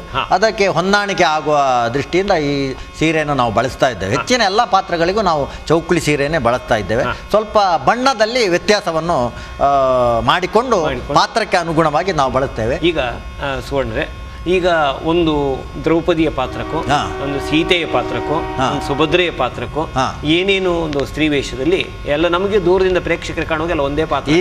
ಈಗ ಒಂದೇ ಪಾತ್ರ ಕಂಡಾಗೆ ಆಗ್ತದೆ ಎಲ್ಲ ಪಾತ್ರಗಳು. ಉದಾಹರಣೆಗೆ ತಾಯಿಯ ಪಾತ್ರ, ಮಗಳ ಪಾತ್ರ, ಸೊಸೆಯ ಪಾತ್ರ, ಹೀಗೆ ನಾವು ಮಾಡುವಾಗ ಪರಂಪರೆಯಿಂದ ಮಾಡಿಕೊಂಡು ಬಂದಂಥ ವೇಷಗಳ ಬಗ್ಗೆ ಹಿರಿಯರಿಂದ ಕೇಳುವಾಗ ಕೆಲವೊಂದು ಅಂಶಗಳು ನಮ್ಮ ಗಮನಕ್ಕೆ ಬಂದ ಪ್ರಕಾರ ನಾವು ಅದನ್ನು ಮಾಡ್ತಾ ಇದ್ದೇವೆ. ಎಲ್ಲ ಪಾತ್ರಕ್ಕೂ ಈ ಜಡೆಮಾಲೆ ಎನ್ನುವಂಥ ಈ ಆಭರಣವನ್ನು ಬಳಸುವುದಿಲ್ಲ. ಎಲ್ಲ ಪಾತ್ರಕ್ಕೂ ಬಳಸುವುದಿಲ್ಲ. ಶೃಂಗಾರ ಪಾತ್ರಕ್ಕೆ ಹೆಚ್ಚಾಗಿ ನಾವು ಮೋಹಿನಿ ಇಂಥ ಶೃಂಗಾರ ಪಾತ್ರಕ್ಕೆ ಬಳಸ್ತೇವೆ. ಮತ್ತೆ ಪಾತ್ರವನ್ನು ನೋಡಿ ಇದನ್ನು ಹಾಕ್ತೇವೆ. ಈಗ ಪ್ರಭಾವತಿ, ಈಗ ಸುಧರ್ಮ ಕಾಳಗಾದ್ರೆ ಸುಗರ್ಬೆಗೆ ಇದನ್ನು ಬಳಸುವುದಿಲ್ಲ. ಸುಗರ್ಬೆಗೆ ಈ ಜಡೆಮಾಲೆ ಎನ್ನುವಂಥದ್ದು ಬಳಸುವುದಿಲ್ಲ. ಬರೇ ಸೂಡಿ ಹಾಕಿ ಗೃಹಿಣಿ ಪಾತ್ರವನ್ನ ಸೂಡಿ ಹಾಕಿ ಹೂವನ್ನು ಮುಡಿದುಕೊಂಡು ಶೃಂಗಾರವಾಗಿ ಅಲ್ಲಿ ಮತ್ತೊಂದು ತಾವರೆ ಅಂತೇಳಿ ಒಂದು ಬರ್ತದೆ, ಅದನ್ನು ಇಲ್ಲಿ ಆ ಮುಡಿಗೆ ಇಟ್ಕೊಂಡು ಈಗಲೂ ಶ್ರೀಮಂತರ ಮನೆಯಲ್ಲಿ ಅದು ಚಿನ್ನದ್ದು ಇಡ್ತಾರೆ ನೋಡಿ, ಇಲ್ಲಿ ಒಂದು ಚಂದ್ರ ಅರ್ಧ ಚಂದ್ರ ಅಂತ ಅದೇ ಆ ಆಭರಣವನ್ನು ಗೃಹಿಣಿ ಪಾತ್ರಕ್ಕೆ ಇಡ್ತೇವೆ. ಮತ್ತೆ ಶೃಂಗಾರ ಪಾತ್ರಕ್ಕೆ ಈ ಜಡೆಮಾಲೆಯನ್ನು. ಈ ಮುಖವರ್ಣಿಕೆಯಲ್ಲಿ ಬೇರೆ ಬೇರೆ ಪಾತ್ರಕ್ಕೆ ಬೇರೆ ಬೇರೆ ಬಣ್ಣದ ವ್ಯವಸ್ಥೆ ಇದೆಯೇ? ಮುಖವರ್ಣಿಕೆಯಲ್ಲಿ ಅಲ್ಲಿ ಮುಂಚೆ ಏನು ಇತ್ತು ಅಂದ್ರೆ ರಂಗದಲ್ಲಿ ಹೆಚ್ಚಾಗಿ ಸ್ತ್ರೀ ಪಾತ್ರಗಳಿಗೆ 1-2 ಜನ ಇದ್ದದ್ರಿಂದ ಅವರು ಹಳೆಬರಾದಾಗ ಅವ್ರ ಮುಖ ತನ್ನಷ್ಟಿಗೆ ನೆರಿಗೆ ಬಿದ್ದದ್ರಿಂದ ಆ ಗೃಹಿಣಿ ಪಾತ್ರಕ್ಕೆ ಸ್ವಲ್ಪ ಹಳೆಬರನ್ನೇ ಅದಕ್ಕೆ ಬಳಸ್ತಾ ಇದ್ರು. ಆದ್ರೆ ಈಗ ಹೊಸ ಯುವಕರು ಈ ಗೃಹಿಣಿ ಪಾತ್ರ, ಈಗ ತಾಯಿ ಅಂತ ಪಾತ್ರವನ್ನು ಮಾಡುವಾಗ ಹೇಗೆ ಮಾಡಬೇಕಂತೇಳಿ ನಾವು ಯೋಚಿಸಬೇಕಾಗ್ತದೆ. ಸುಂದರವಾದಂಥ ಒಂದು ತರುಣಿಯಾಗಿ ನಾವು ಬರಲಿಕ್ಕೆ ಆಗುದಿಲ್ಲ. ಆಗ ಈಗ ಸಿಗುವಂಥ ಮೇಕಪ್ಪಿನ ಈ ಮುಖವರ್ಣಿಕೆಯ ಈ ವ್ಯವಸ್ಥೆಯ ದೃಷ್ಟಿಯಿಂದ ಬೇರೆ ಬೇರೆ ಇಂಥ ಮುಖವನ್ನೇ ಹಳೆ ಮುದುಕಿಯ ಮುಖದ ತರ ಎಲ್ಲ ಈಗ ಆ ಕಲಾವಿದರು ರಂಗದಲ್ಲಿ ಮೇಳದ ಕಲಾವಿದರು ಅದನ್ನು ಮಾಡ್ತಾ ಇದ್ದಾರೆ. ಅದು ಆ ಬೆಳವಣಿಗೆ ಒಂದು ದೃಷ್ಟಿಯಿಂದ ಅದು ಒಳ್ಳೆಯದೇ, ಅದು ಮಾಡಲಿಕ್ಕೆ ಆಗ್ತದೆ. ಮತ್ತೆ ಇಲ್ಲಿ ಕಟ್ಟಿದಂಥ ವಾಲೆಕುಚ, ಇದು ಬಹಳ ಹಳೆಯ ಪರಂಪರೆ. ವಾಲೆಕುಚ ಅಂತ ಹೇಳ್ತಾರೆ. ವಾಲೆಕುಚ ರೂಪ ಸ್ವಲ್ಪ ಬದಲಾವಣೆ ಇದೆ. ಮುಂಚಿನ ಕೆತ್ತನೆ ಸ್ವಲ್ಪ ನೋಡಿದವರಾದ್ರೆ ಚೆನ್ನಾಗಿ ಮಾಡ್ತಾರೆ. ಆದ್ರೆ ಇದು ನಾವೊಂದು ಹೀಗೆ ಇತ್ತು ಅಂತೇಳಿ ದೃಷ್ಟಿಯಿಂದ ಇದನ್ನು ಮಾಡಿದ್ದೇವೆ. ಇದು ಮತ್ತೆ ಶಿರೋಭೂಷಣ, ಇದು ಮತ್ತೆ ಮುಳ್ಳು ಅಂತೇಳಿ ಈ ಹೂವಿಗೆ ಮತ್ತು ಇದಕ್ಕೆ ಈ ಮುಖಕ್ಕೆ ಸಂಬಂಧಪಟ್ಟು ಇದು ಇಷ್ಟು ಆಭರಣಗಳು ಇದು. ಈಗ ಇದನ್ನೆಲ್ಲ ಈಗ ಮಾಡ್ತಕ್ಕಂಥ ಕಲಾವಿದರು ಅಥವಾ ಇದನ್ನ ಮಾಡ್ತಕ್ಕಂಥವ್ರು ಇದ್ದಾರೆ, ನಮ್ಮಲ್ಲೇ ಇದ್ದಾರೆ. ಹೌದು, ನಾವೇ ಇಲ್ಲಿ ನಮ್ಮ ಕೇಂದ್ರದನ್ನು ನಾವೇ ಮಾಡ್ತೇವೆ. ಮತ್ತೆ ಹೊರಗಿನಲ್ಲಿ ಒಂದು 2-3 ಕಡೆಯಲ್ಲಿ ಈ ಆಭರಣಗಳನ್ನು ಬ್ರಹ್ಮಾವರದಲ್ಲಿ 1-2 ತಂಡದವರು ಮಾಡ್ತಾರೆ, ಕೋಟದಲ್ಲಿ ಒಬ್ರು ಮಾಡುವವರು ಇದ್ದಾರೆ. ಮತ್ತೆ ನಮ್ಮ ಕಲಾವಿದರು ಇದನ್ನು ಸಿದ್ಧಪಡಿಸ್ತಾರೆ. ಅದು ಮಾತ್ರ ಅದು ಹಾಗೆ ಆದದ್ರೆ ಏನಾಗ್ತದೆ ಅಂದ್ರೆ ನಮಗೆ ಅನುಕೂಲ ಆಗುವ ಹಾಗೆ, ಮತ್ತೆ ಪರಂಪರೆಯನ್ನು ಉಳಿಸುವ ದೃಷ್ಟಿಯಿಂದ ನಾವು ಅಂದ್ರೆ ಇದು ಮಾರಾಟಕ್ಕೆ ನಾವು ವೇಷವನ್ನು ಮಾಡಿಕೊಂಡು ಹೋಗುದಿಲ್ಲ. ಅಂದ್ರೆ ಮೇಳಕ್ಕೆ ಹೋದ್ರೆ ಜನರ ರಂಜನೆಗಾಗಿ ಬೇರೆ ಬೇರೆ ರೀತಿಯಲ್ಲಿ ಮಾಡಬೇಕಾಗ್ತದೆ. ಇದು ನಮಗೆ ಜನರಂಜನೆ ಇಲ್ಲಿ ಅಗತ್ಯ ಇರುವುದಿಲ್ಲ. ಸಂಪ್ರದಾಯವನ್ನು ಉಳಿಸಿಕೊಳ್ಳುವುದಕ್ಕಾಗಿ ನಾವು ಈ ರೀತಿಯ ಒಂದು ಆಭರಣವನ್ನು ಮಾಡಿದ್ದೇವೆ. ಇನ್ನೂ ಚೆನ್ನಾಗಿ ಮಾಡಬಹುದು. ಸರಿ, ಈಗ ನಮ್ಮ ಈ ಒಂದು ಕಾರ್ಯಕ್ರಮಕ್ಕಾಗಿ ನೀವು ಸಿದ್ಧಗೊಳಿಸಿದ ಒಂದು ಪಾತ್ರ ಆದ್ರಿಂದ ಮತ್ತೆ ಇಲ್ಲಿ ಹಣೆಯ ನೋಡಿ, ಇದು ಪರಂಪರೆಯಲ್ಲಿ ಕಲಶ ತಿಲಕ ಅಂತ ಹೇಳಿ ಇದಕ್ಕೆ ಕಲಶ ತಿಲಕ ಅಂತ ಹೇಳಿ ಹಳೆಯ ಪರಂಪರೆಯಲ್ಲಿ ಬಂದಂತಹ ತಿಲಕವನ್ನೇ ಹಾಕಿದ್ದಾರೆ. ಮತ್ತೆ ಮುಂಚೆ ಈ ಶ್ರೀಪಾತ್ರಗಳಿಗೆ ನನ್ನ ಹತ್ರ ಒಂದು ಫೋಟೋ ಇದೆ. ಮಜ್ಜಿಗೆ ಬೈಲು ಆನಂದ್ ಶೆಟ್ರು ಅವರು ಮಾಡಿದ ಒಂದು ಹಳೆಯ ಇದೆ. ಅದು ಈ ಪುರುಷ ವೇಷದಲ್ಲಿ ಹಾಗೆ ಮಧ್ವ ಸಂಪ್ರದಾಯದ ಇದು ಮುದ್ರೆಯನ್ನು ಬಳಸಿದಾರೋ ಅದೇ ರೀತಿಯಲ್ಲಿ ಶ್ರೀವೇಷಕ್ಕೂ ಇಲ್ಲಿ ಬಳಸಿದ್ದು ಇದೆ, ಫೋಟೋ ಇದೆ. ಕ್ರಮೇಣ ಅದು ಹೋಗಿ ಇಷ್ಟೇ ಗೀಟ್ ಉಳಿದಿದೆ ನೋಡಿ. ಮುದ್ರೆ ಮಾತ್ರ ಉಳಿದಿದೆ. ಯಾಕೆಂದ್ರೆ ಚಂದದ ಮುಖಕ್ಕೆ ಅದು ಶ್ರೀವೇಷಕ್ಕೆ ಹೊಂದಣಕ್ಕೆ ಆಗುದಿಲ್ಲ ಅಂತ ಹೇಳಿ ಕಲಾವಿದರೆ ಅದನ್ನು ತೆಗೆದು ಹಾಕಿರ್ಬೇಕು. ಆದ್ರೆ ಈ ಒಂದು ಬಿಳಿ ಉಳಿದುಕೊಂಡಿದೆ. ಇದನ್ನು ಎಲ್ಲ ಶ್ರೀವೇಷದವರು ಹಾಕ್ತಾರೆ. ಮುಂಚೆ ಅದು ಇದ್ದದ್ರಿಂದ ಇದನ್ನೀಗ ಬಳಸ್ತಾ ಇದ್ದಾರೆ. ಇಲ್ಲದ್ರೆ ಇದು ಬಳಸುವ ಅಗತ್ಯ ಇಲ್ಲ ನೋಡಿ. ಇದು ಯಕ್ಷಗಾನದಲ್ಲಿ ಮಾತ್ರ ಈ ಬಿಳಿಯನ್ನು ಬಳಸುದು. ಸರಿ ಸರಿ ಸರಿ ಸರಿ. ಆ ಒಂದು ಮುದ್ರೆ ಹಳೆಯ ಅದನ್ನು ನೋಡುವಾಗ ಪುರುಷ ವೇಷಕ್ಕೆ ಸಾಮ್ಯ ಇದೆ, ಸ್ತ್ರೀವೇಷ. ಹೌದು, ಸಾಮ್ಯ. ಆ ಕಲಶ ತಿಲಕ ಸರ್ತವಾಗಿ ಇಲ್ಲಿ 2 ಮುದ್ರೆಗಳು ಈ ಬಳಸಿಕೊಂಡು ಬರ್ತಾ ಇದ್ರು. ಈಗ ಅದನ್ನು ನಾವೆಲ್ಲ ಬಿಡ್ತಾ ಇದ್ದೇವೆ. ಅಂದ್ರೆ ನಿಮ್ಮ ಕಲಾ ಕೇಂದ್ರದಲ್ಲಿ ಸಂಪ್ರದಾಯ ಸ್ವಲ್ಪ ಆದ್ರೂ ನಾವು ಅದನ್ನು ಉಳಿಸಿಕೊಂಡು ಮಾಡಿದಿರಿ. ಇದೊಂದು ಪರಿಪೂರ್ಣವಾದಂತಹ ಒಂದು ಪಾತ್ರ, ಇದು ಸಾಮಾನ್ಯವಾಗಿ ಇರಬೇಕು ಅನ್ನುವಂಥದ್ದು. ಹೌದು, ಇದೊಂದು ಶೃಂಗಾರ ಪಾತ್ರ, ಒಂದು ಹೀಗೆ ಇರಬೇಕು ಎನ್ನುವ ದೃಷ್ಟಿಯಿಂದ ಪಾತ್ರಧಾರಿಯಾಗಿ ನೀವು ನಮ್ಮ ಪ್ರತೀಶ್ ಕುಮಾರ್ ಇವರು ಬ್ರಹ್ಮಾವರ ತುಂಬಾ ಕೃತಜ್ಞತೆಗಳು. ಪ್ರತೀಶ್ ಕುಮಾರ್ ಅವರ ಇನ್ನೊಂದು ಸಿದ್ಧಗೊಂಡಂತ ಪಾತ್ರವನ್ನು ನಾವು ರಂಗಕ್ಕೆ ಕರೆಯುವುದಕ್ಕೆ ಅನುವು ಮಾಡಿಕೊಡ್ಬೇಕಾಗಿ ವಿನಂತಿ.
ಇದು ಒಂದು ಕ್ಯಾದೆಗೆ ಮುಂದಲೇ ವೇಷ, ಹಾಂ ಒಂದು ಪುಂಡು ವೇಷ, ಹಾಂ ಅಭಿಮನ್ಯು, ಹಾಂ ಬಭ್ರುವಾನ, ಲವಕುಶ, ಇಲ್ಲಿ ಇಂಥ ಸಾಮಾನ್ಯ ಹುಡುಗ ತಾರುಣ್ಯದ ವೇಷ. ಹೌದು ಹೌದು. ಮತ್ತೆ ಈ ಅರ್ಜುನ ಅಂತ ಪಾತ್ರಗಳಿಗೆ ಇದೇ ಕ್ಯಾದಿಗೆ ಮುಂದೆ ಕಟ್ತಾರೆ ನಮ್ಮಲ್ಲಿ ದಕ್ಷಿಣ ಕನ್ನಡದಲ್ಲಿ. ಇದರ ಹೆಸರು ಕ್ಯಾದಿಗೆ ಮುಂದಲೆ ಅಂತ ಕ್ಯಾದಿಗೆ ಮುಂದಲೆ. ಇಲ್ಲಿ ಕ್ಯಾದಿಗೆ ಮುಂದಲೆ ಅಂತೇಳಿ ಯಾಕೆ ಹೆಸರು ಬಂತಂದ್ರೆ ಇದು ಕ್ಯಾದಿಗೆಯ ಆಕಾರದಲ್ಲಿ ಹಳೆಯ ಈ ಆಭರಣವನ್ನು ನೋಡಿದ್ರೆ ಕ್ಯಾದಿಗೆ ಚಿತ್ರವೇ ಇದೆ ಇಲ್ಲಿ, ಆದ್ರಿಂದ ಇದಕ್ಕೆ ಕ್ಯಾದಗೆ ಅಂತ. ಇಲ್ಲಿ ಪ್ರಾರಂಭದಲ್ಲಿ ಕಟ್ಟಿದ್ದು ಮುಂದಲೆ ಮುಂದಲೆ ಕ್ಯಾದೆಗೆ ಮತ್ತೆ ಮುಂದಲೆ ಕ್ಯಾದೆಗೆ ಮುಂದಲೆ ಆ ರೀತಿ. ಈ ಕಿರೀಟಕ್ಕೆ ಕ್ಯಾದೆಗೆ ಮುಂದಲೆ ಅಂತ ಹೇಳೋದಲ್ಲ, ಇದಕ್ಕೂ ಮತ್ತೆ ಇದಕ್ಕೆ ಕ್ಯಾದೆಗೆ ಅಲ್ಲ, ಇಡೀ ಈ ಆಭರಣಕ್ಕೆ ಮುಖ ತಲೆ ಮೇಲೆ ಇರುವ ಆಭರಣಕ್ಕೆ ಈ ಎರಡರಿಂದ ಅದಕ್ಕೆ ಎಲ್ಲ ಹೆಸರು ಬಂದಿದೆ, ಆದ್ರೆ ಕಟ್ಟಿಕೊಂಡಂತ ವಸ್ತುಗಳ ಹೆಸರು ಬೇರೆ ಇದೆ. ಸರಿ ಸರಿ. ಅವರ ತಲೆ ಮೇಲೆ ಕಟ್ಟಿಕೊಂಡ ವಸ್ತುಗಳು ಬೇರೆ ಬೇರೆ ಇದೆ. ಇದು ಮುಂದಲೆ, ಇದು ಕ್ಯಾದೆಗೆ, ಮೇಲೆ ಕಾಣ್ತಾ ಇದ್ದು ನೋಡಿ ಅದು ತುರಾಯಿ ಅಂತ ತುದಿಯಲ್ಲಿ ಇಲ್ಲಿ ಇರುವಂತ ತುರಾಯಿ. ಇದು ಸುತ್ತು ಅಂತೇಳಿ, ಸುತ್ತು. ಇದು ಹೂವಿನ ಚೆಂಡು. ಆಮೇಲೆ ಇದು ಸುತ್ತು ಅಂತೇಳಿ. ಮುಂಚೆ ಇದನ್ನು ಈ ಬೇಲಿ ಬದಿಯಲ್ಲಿ ಕಾಗದದ ಹೂ ಅಂತೇಳಿ ಸಿಗ್ತದೆ, ಕೆಂಪು ಮತ್ತೆ ಬಿಳಿ, ಅದನ್ನೇ ಬಳಸ್ತಾ ಇದ್ರು ಮೇಳಗಳಲ್ಲಿ. ಈ ನೂಲಿದ್ದು ಎಲ್ಲ ಬರುವ ಮೊದಲು ಅದನ್ನೇ ಬಳಸ್ತಾ ಇದ್ರು. ಮತ್ತೆ ಇಲ್ಲಿ ಇದು ಜರಿ ಅಂತೇಳಿ ಬರ್ತಾವೆ, ಇದು ವೈಟ್ ಇದು ಜರಿ, ಇದು ಗೋಟು, ಈ ರಿಬ್ಬನ್ ಜರಿಗೋಟು. ಇದನ್ನು ಬಹಳ ಹಿಂದೆ ಈ ಜರಿಗೋಟು ಬರುವ ಮೊದಲು ಈ ಇದು ಬಾಳೆಯ ದಿಂಡಿನ ಇದನ್ನ ತೆಗೆದು ಹಗ್ಗವನ್ನ ತೆಗೆದು ದಿವಸ ಇಷ್ಟೇ ಆಗಲದು ಅದನ್ನು ಈ ರಿಬ್ಬನ್ ಆಕಾರದಲ್ಲಿ ಬಳಸ್ತಾ ಇದ್ರು. ನಾವು ನೋಡ್ಲಿಲ್ಲ, ಬಳಸ್ತಾ ಇದ್ರು ಅಂತ ಹೇಳ್ತಾ ಇದ್ದಾರೆ. ಹಿಂದೆ ಈಗ ಒಂದು ನಮಗೆ ಮುಂಡಾಸ ಒಂದು ಇರಿ ಕಟ್ಟಿಕೊಳ್ತಾ. ಹೌದೌದು. ಇದರ ಒಳಗೆ ಇರುವಂತದ್ದು ಅಟ್ಟೆ ಅಂತೇಳಿ, ಅದು ಹುಲ್ಲಿನಿಂದ ಮತ್ತೆ ಬಟ್ಟೆಯಿಂದ ಸಿದ್ಧಪಡಿಸ್ತಾರೆ. ಇದರ ಒಳಗೆ ಅಟ್ಟೆ ಅಂತೇಳಿ ಇದೆ, ಅದು ಒಂದಕ್ಕೊಂದು ಮೇಲೆ ಮೇಲೆ ಇಡ್ತಾ ಮತ್ತೆ ಇದಕ್ಕೆ ಕವರ್ ಮಾಡುದು ಈ ಕಪ್ಪು ಬಟ್ಟೆಯನ್ನು ಹಾಕಿ. ಹೌದು, ಬಟ್ಟೆಯನ್ನು ಹಾಕಿ ಮುಚ್ಚುವುದು. ಇದು ತುರಾಯಿ, ಇದು ಚೆಂಡು, ಸುತ್ತು, ತಾವರೆ, ಇದು ಕೆಂಚು ಎರಡು ಬದಿಯಲ್ಲಿ ಇರುವಂತ ಕೆಂಚು. ಇದು ಕರ್ಣಪಾತ್ರ, ಕಿವಿ ಹತ್ತಿರ ಕಟ್ಟುವಂಥದ್ದು ಕರ್ಣಪಾತ್ರ. ಹೌದು, ಇದು ಎದೆ ಕಟ್ಟು, ಇದು ವೀರಕಸೆ, ಇದು ಭುಜಕೀರ್ತಿ. ಹೌದು, ಇದು ತೋಳ್ಬಾಪ್ರಿ, ಕೈ ಚಿನ್ನ.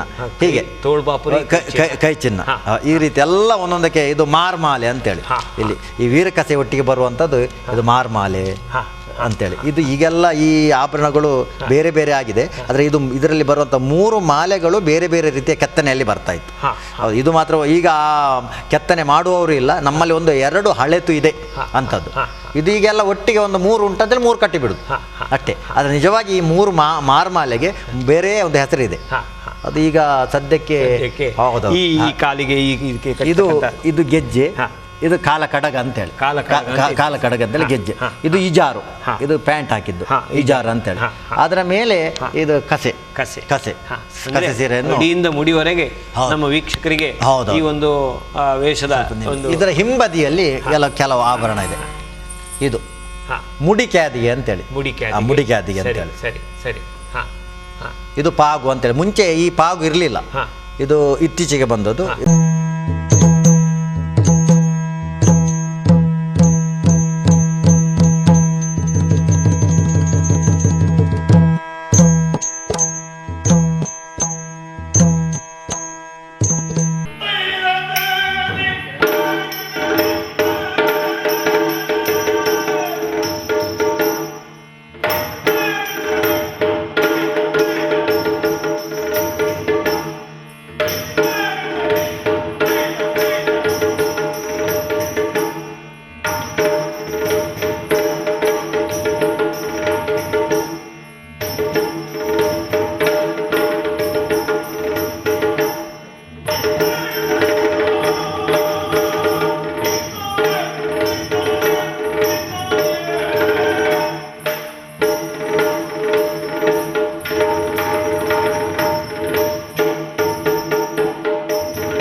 ಇದ್ದಾರೆ.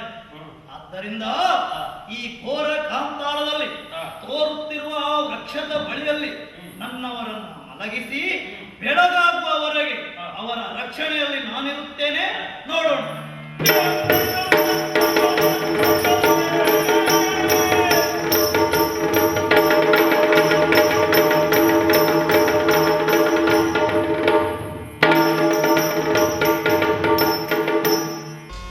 ಸಂಜೀವ್ ಸುವರ್ಣ ಸರ್, ಒಟ್ಟು ನಿಮ್ಮ ಈ ಕೇಂದ್ರದ ಒಂದು ಟೈಮ್ ಟೇಬಲು, ದಿನಚರಿ ಹೇಗೆ, ಎಷ್ಟೊತ್ತಿಗೆ ಅವರಿಗೆ ನೀವು ಯಕ್ಷಗಾನ ಕಲಿಸ್ಲಿಕ್ಕೆ ಪ್ರಶಸ್ತವಾದ ಸಮಯ, ಅದು ಎಷ್ಟು ಗಂಟೆಗೆ ನೀವು ಕಲಿಸ್ತೀರಿ? ನಾವು 2 ಗಂಟೆ ಇಟ್ಟಿದ್ದೇವೆ, ಒಂದು ಮೇಲೆ ಒಂದು ಕೆಳಗೆ.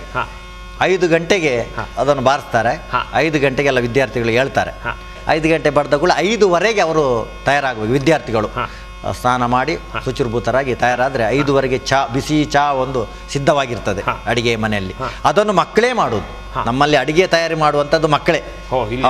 ಎಲ್ಲ ಎಲ್ಲಿ ಹೊರಗಿನಿಂದ ಯಾವ ಕೆಲಸಕ್ಕೂ ಜನ ಇಲ್ಲ ಇಲ್ಲಿ. ಪೂರ್ತಿಯಾಗಿ ಗುರುಗಳು ಮತ್ತೆ ಶಿಷ್ಯರು ಸೇರಿ ಪಾಯ್ಖಾನೆ ಶುದ್ಧ ಮಾಡುವುದು, ಬಾತ್ರೂಮ್ ಶುದ್ಧ ಮಾಡುವುದು, ಇಷ್ಟು ದೊಡ್ಡ ಈ ನಮ್ಮ ಕಾಂಪ್ಲೆಕ್ಸ್ ಏನುಂಟು ಅದನ್ನು ಹೊರಗೆ ಎಲ್ಲ ನಾವು ಗುರು ಶಿಷ್ಯರು ಒಟ್ಟು ಸೇರಿ ಅದು ಸ್ವಚ್ಛವಾಗಿ ಇಡುವಂಥದ್ದು.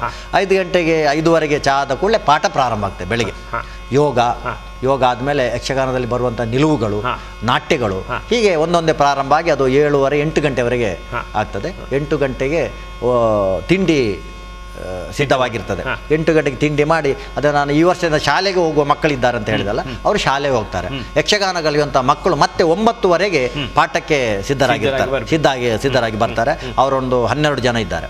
ಅವರು 9 ಗಂಟೆ ಸಿದ್ಧರಾಗಿದ್ದರೆ 11:30ವರೆಗೆ ಪಾಠ ಇರ್ತದೆ. 1:30 ಗಂಟೆ ತಾಳ, ಸ್ವರಗಳ ಬಗ್ಗೆ ಮತ್ತು ರಾಗಗಳ ಬಗ್ಗೆ, ಆವರ್ತಗಳ ಬಗ್ಗೆ ಪ್ರಥಮ ವರ್ಷ ಅದು ಪ್ರಸಾದ್ ಮೊಗ್ಗಬೆಟ್ಟು ಅವರನ್ನು ಸಿದ್ಧಪಡಿಸ್ತಾರೆ. ಆಮೇಲೆ 10:30 10:15 ನಂತರ ನಾಟ್ಯ ಪ್ರಾರಂಭ ಆಗ್ತದೆ. ಅದಕ್ಕೆ ಮಂಜುನಾಥ್ ಕುಲಾಲ್ ಮತ್ತು ಗಣೇಶ ಪೇತ್ರಿ ಅಂತೇಳಿ ಇಬ್ಬರು ಗುರುಗಳಿದ್ದಾರೆ. ಒಬ್ಬರ ಅಥವಾ ಮತ್ತೊಬ್ಬರು ಮಾಡ್ತಾರೆ. ಅದು ಒಬ್ಬ ಬೆಳಿಗ್ಗೆ ಮಾಡಿದರೆ ಮತ್ತೊಬ್ಬ ಮಧ್ಯಾಹ್ನ ಮೇಲೆ ಮಾಡ್ತಾರೆ. ಹಾಗೆ ಅದು 12 ಗಂಟೆವರೆಗೆ ಮುಂದುವರಿತದೆ.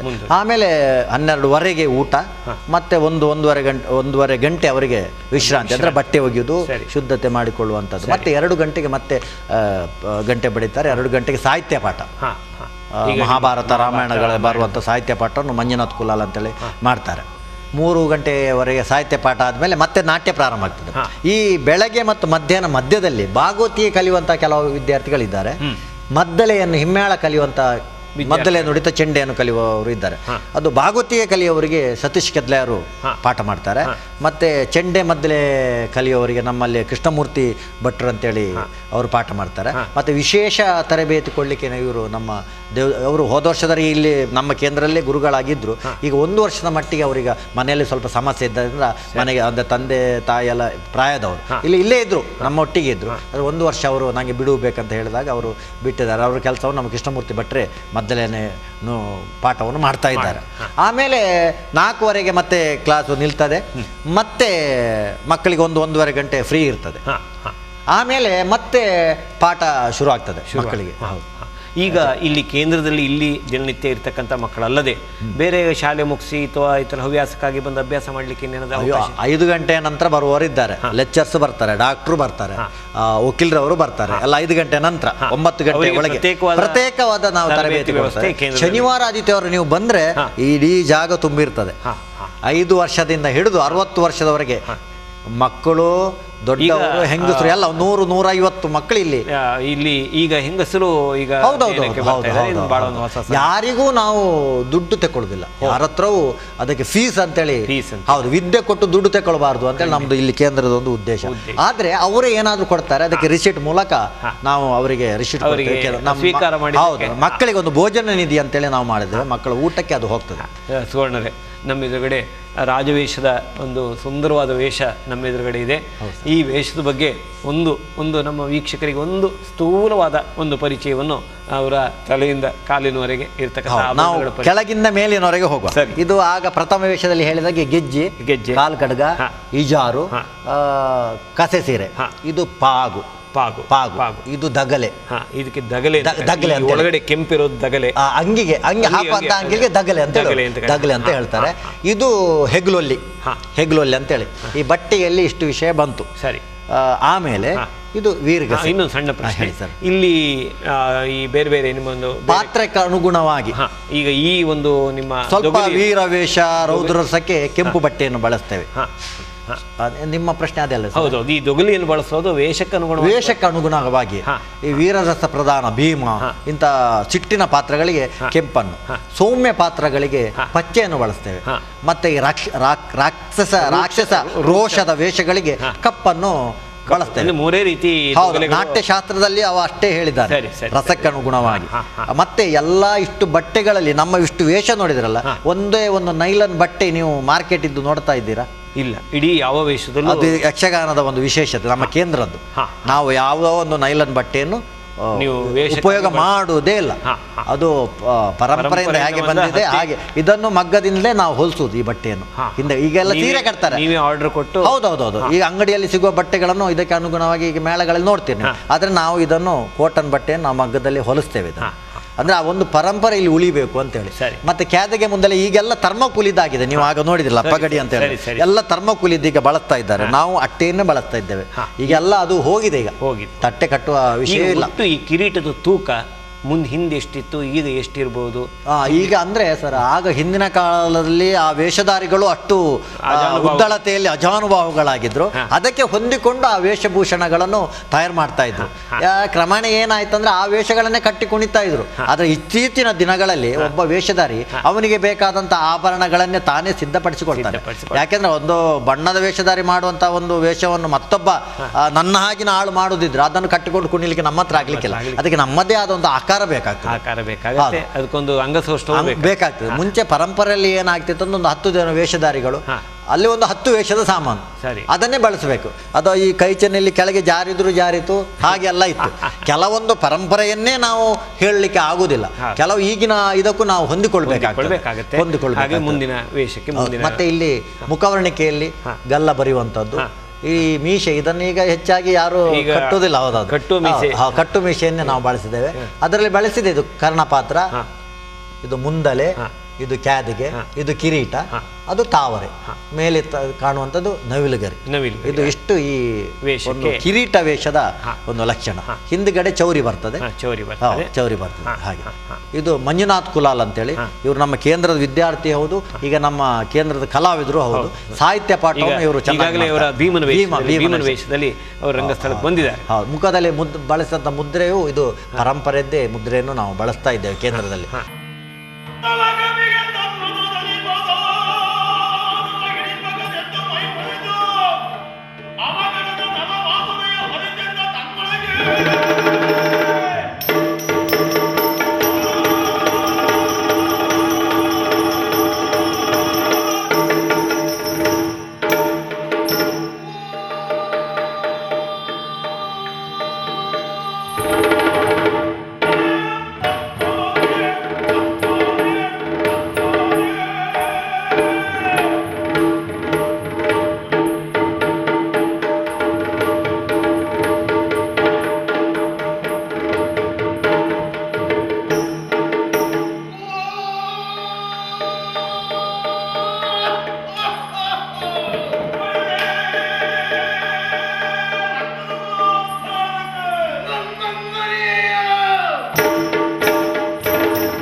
ನನ್ನ ಮಾಂಸಪುಟಕ್ಕೆ ಬರುತ್ತಾ ಇದೆ. ಹೋಗಿ ಹಿಡಿದು ತರುತ್ತೇನೆ. ಇದು ಸರಿಯಲ್ಲ. ನಾನಾಗಿ ಹೋಗುವುದು ಸರಿಯಲ್ಲ. ನನ್ನ ತಂಗಿ ಹಿಡಿಂಬೆ ಇದ್ದಾಳೆ, ಅವಳನ್ನೇ ಕರೆದು ಕಳುಹಿಸುತ್ತೇನೆ. ನೋಡು ತಂಗಿ ಹಿಡಿಂಬೆ, ಬಾ ಬಾ ಬಾ.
ಅಥವಾ ಮನವನ್ನು ಹೊಂದಿದ್ದಾರೆ ಬಹುದೋ ಏನು ಎಂಬುದಕ್ಕೆ ನಿನ್ನನ್ನು ಕರೆದಿದೆ.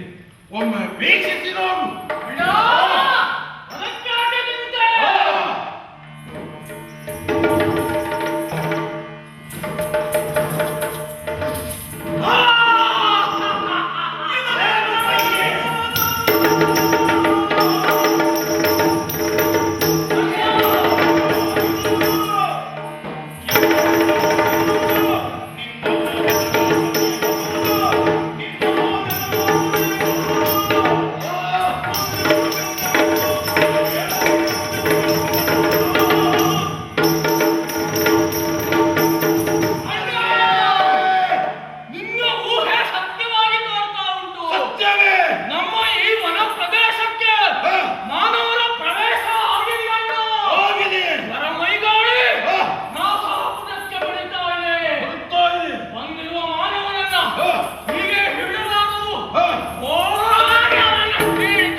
ತ್ರೈಲೋಕ್ಯ ಸುಮೋಹನ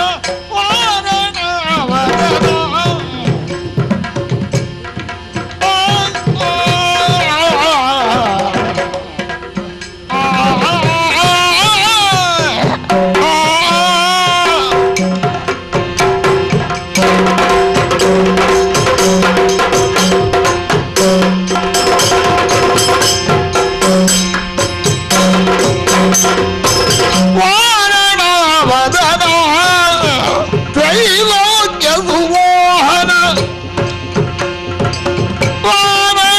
ವದನ ಶರಣಾಸ್ಯವರ ನಾಯಕ ಸನ್ನುತ ನಾರದಾದಿ ಮುನಿ ವಂದಿತ ಪದಯುಗ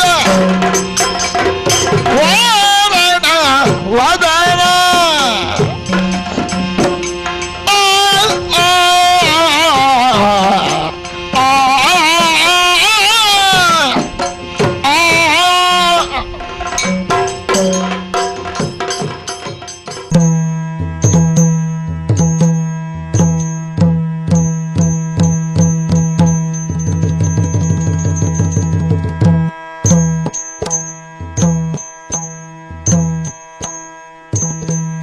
ವಿ4 ಮೀಡಿಯಾದಿಂದ ಪ್ರಸಾರಗೊಳ್ಳುವ ಬಲ್ಲಿದೇನೆಯ ಕಾರ್ಯಕ್ರಮಕ್ಕೆ ಎಲ್ಲ ವೀಕ್ಷಕ ಬಂಧುಗಳನ್ನು ಹೃತ್ಪೂರ್ವಕವಾಗಿ ಸ್ವಾಗತಿಸ್ತಿದ್ದೇನೆ. ಇವತ್ತು ನಮ್ಮ ಈ ಕಾರ್ಯಕ್ರಮದ ಕಲಾ ಕೇಂದ್ರಕ್ಕೆ ನಾವು ಆಗಮಿಸಿದ್ದೇವೆ. ಬನ್ನಂಜೆ ಸಂಜೀವ ಸುವರ್ಣರು ಯಕ್ಷಗಾನ ಕಲಾ ಕೇಂದ್ರದಲ್ಲಿ ಈ ಕೇಂದ್ರದಲ್ಲಿ ಸಾಕಷ್ಟು ಕೆಲಸ ಮಾಡಿದವರು. 1981ನೇ ಇಸ್ವಿಯಿಂದ ಗುರುಗಳಾಗಿ ಅವರು ಸೇವೆ ಸಲ್ಲಿಸ್ತಾ ಬಂದಿದ್ದಾರೆ. ಎಲ್ಲ ವೀಕ್ಷಕರಿಗೂ ನಮಸ್ಕಾರ ಹಾಗೂ ವಿ4 ಚಾನಲ್ನ ಎಲ್ಲ ಸಿಬ್ಬಂದಿ ವರ್ಗದವರಿಗೂ ನಮಸ್ಕರಿಸುತ್ತಾ ನನ್ನ 2 ಅನಿಸಿಕೆಗಳನ್ನು ಇಲ್ಲಿ ನೀವು ಹೇಳಿದ ಹಾಗೆ ಹೇಳ್ತಾ ಇದ್ದೇನೆ. ಹೀಗೆ ನಾವು ಮಾತಾಡೋದಕ್ಕಿಂತ ನಾವು ವೀಕ್ಷಕರ ಜೊತೆಗೆ ಒಂದು ಸಂಪ್ರದಾಯಬದ್ಧವಾದಂಥ ಕಲಾ ಕೇಂದ್ರದ 4-6 ಪಾತ್ರಗಳನ್ನು ನಾವು ಅದು ಒಳ್ಳೆಯದು.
ವೀಕ್ಷಿಸಿ ನೋಡು.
ಸಂಜೀವ್ ಸುವರ್ಣರೇ, ಈ ವೇಷದಲ್ಲಿ ತುಂಬ ಒಂದು ನಮ್ಮ ವೀಕ್ಷಕರು ತಿಳಿಸ್ಲಿಕ್ಕೆ ಬೇಕಾದಷ್ಟು ವಿಷಯಗಳಿದ್ದಾವೆ.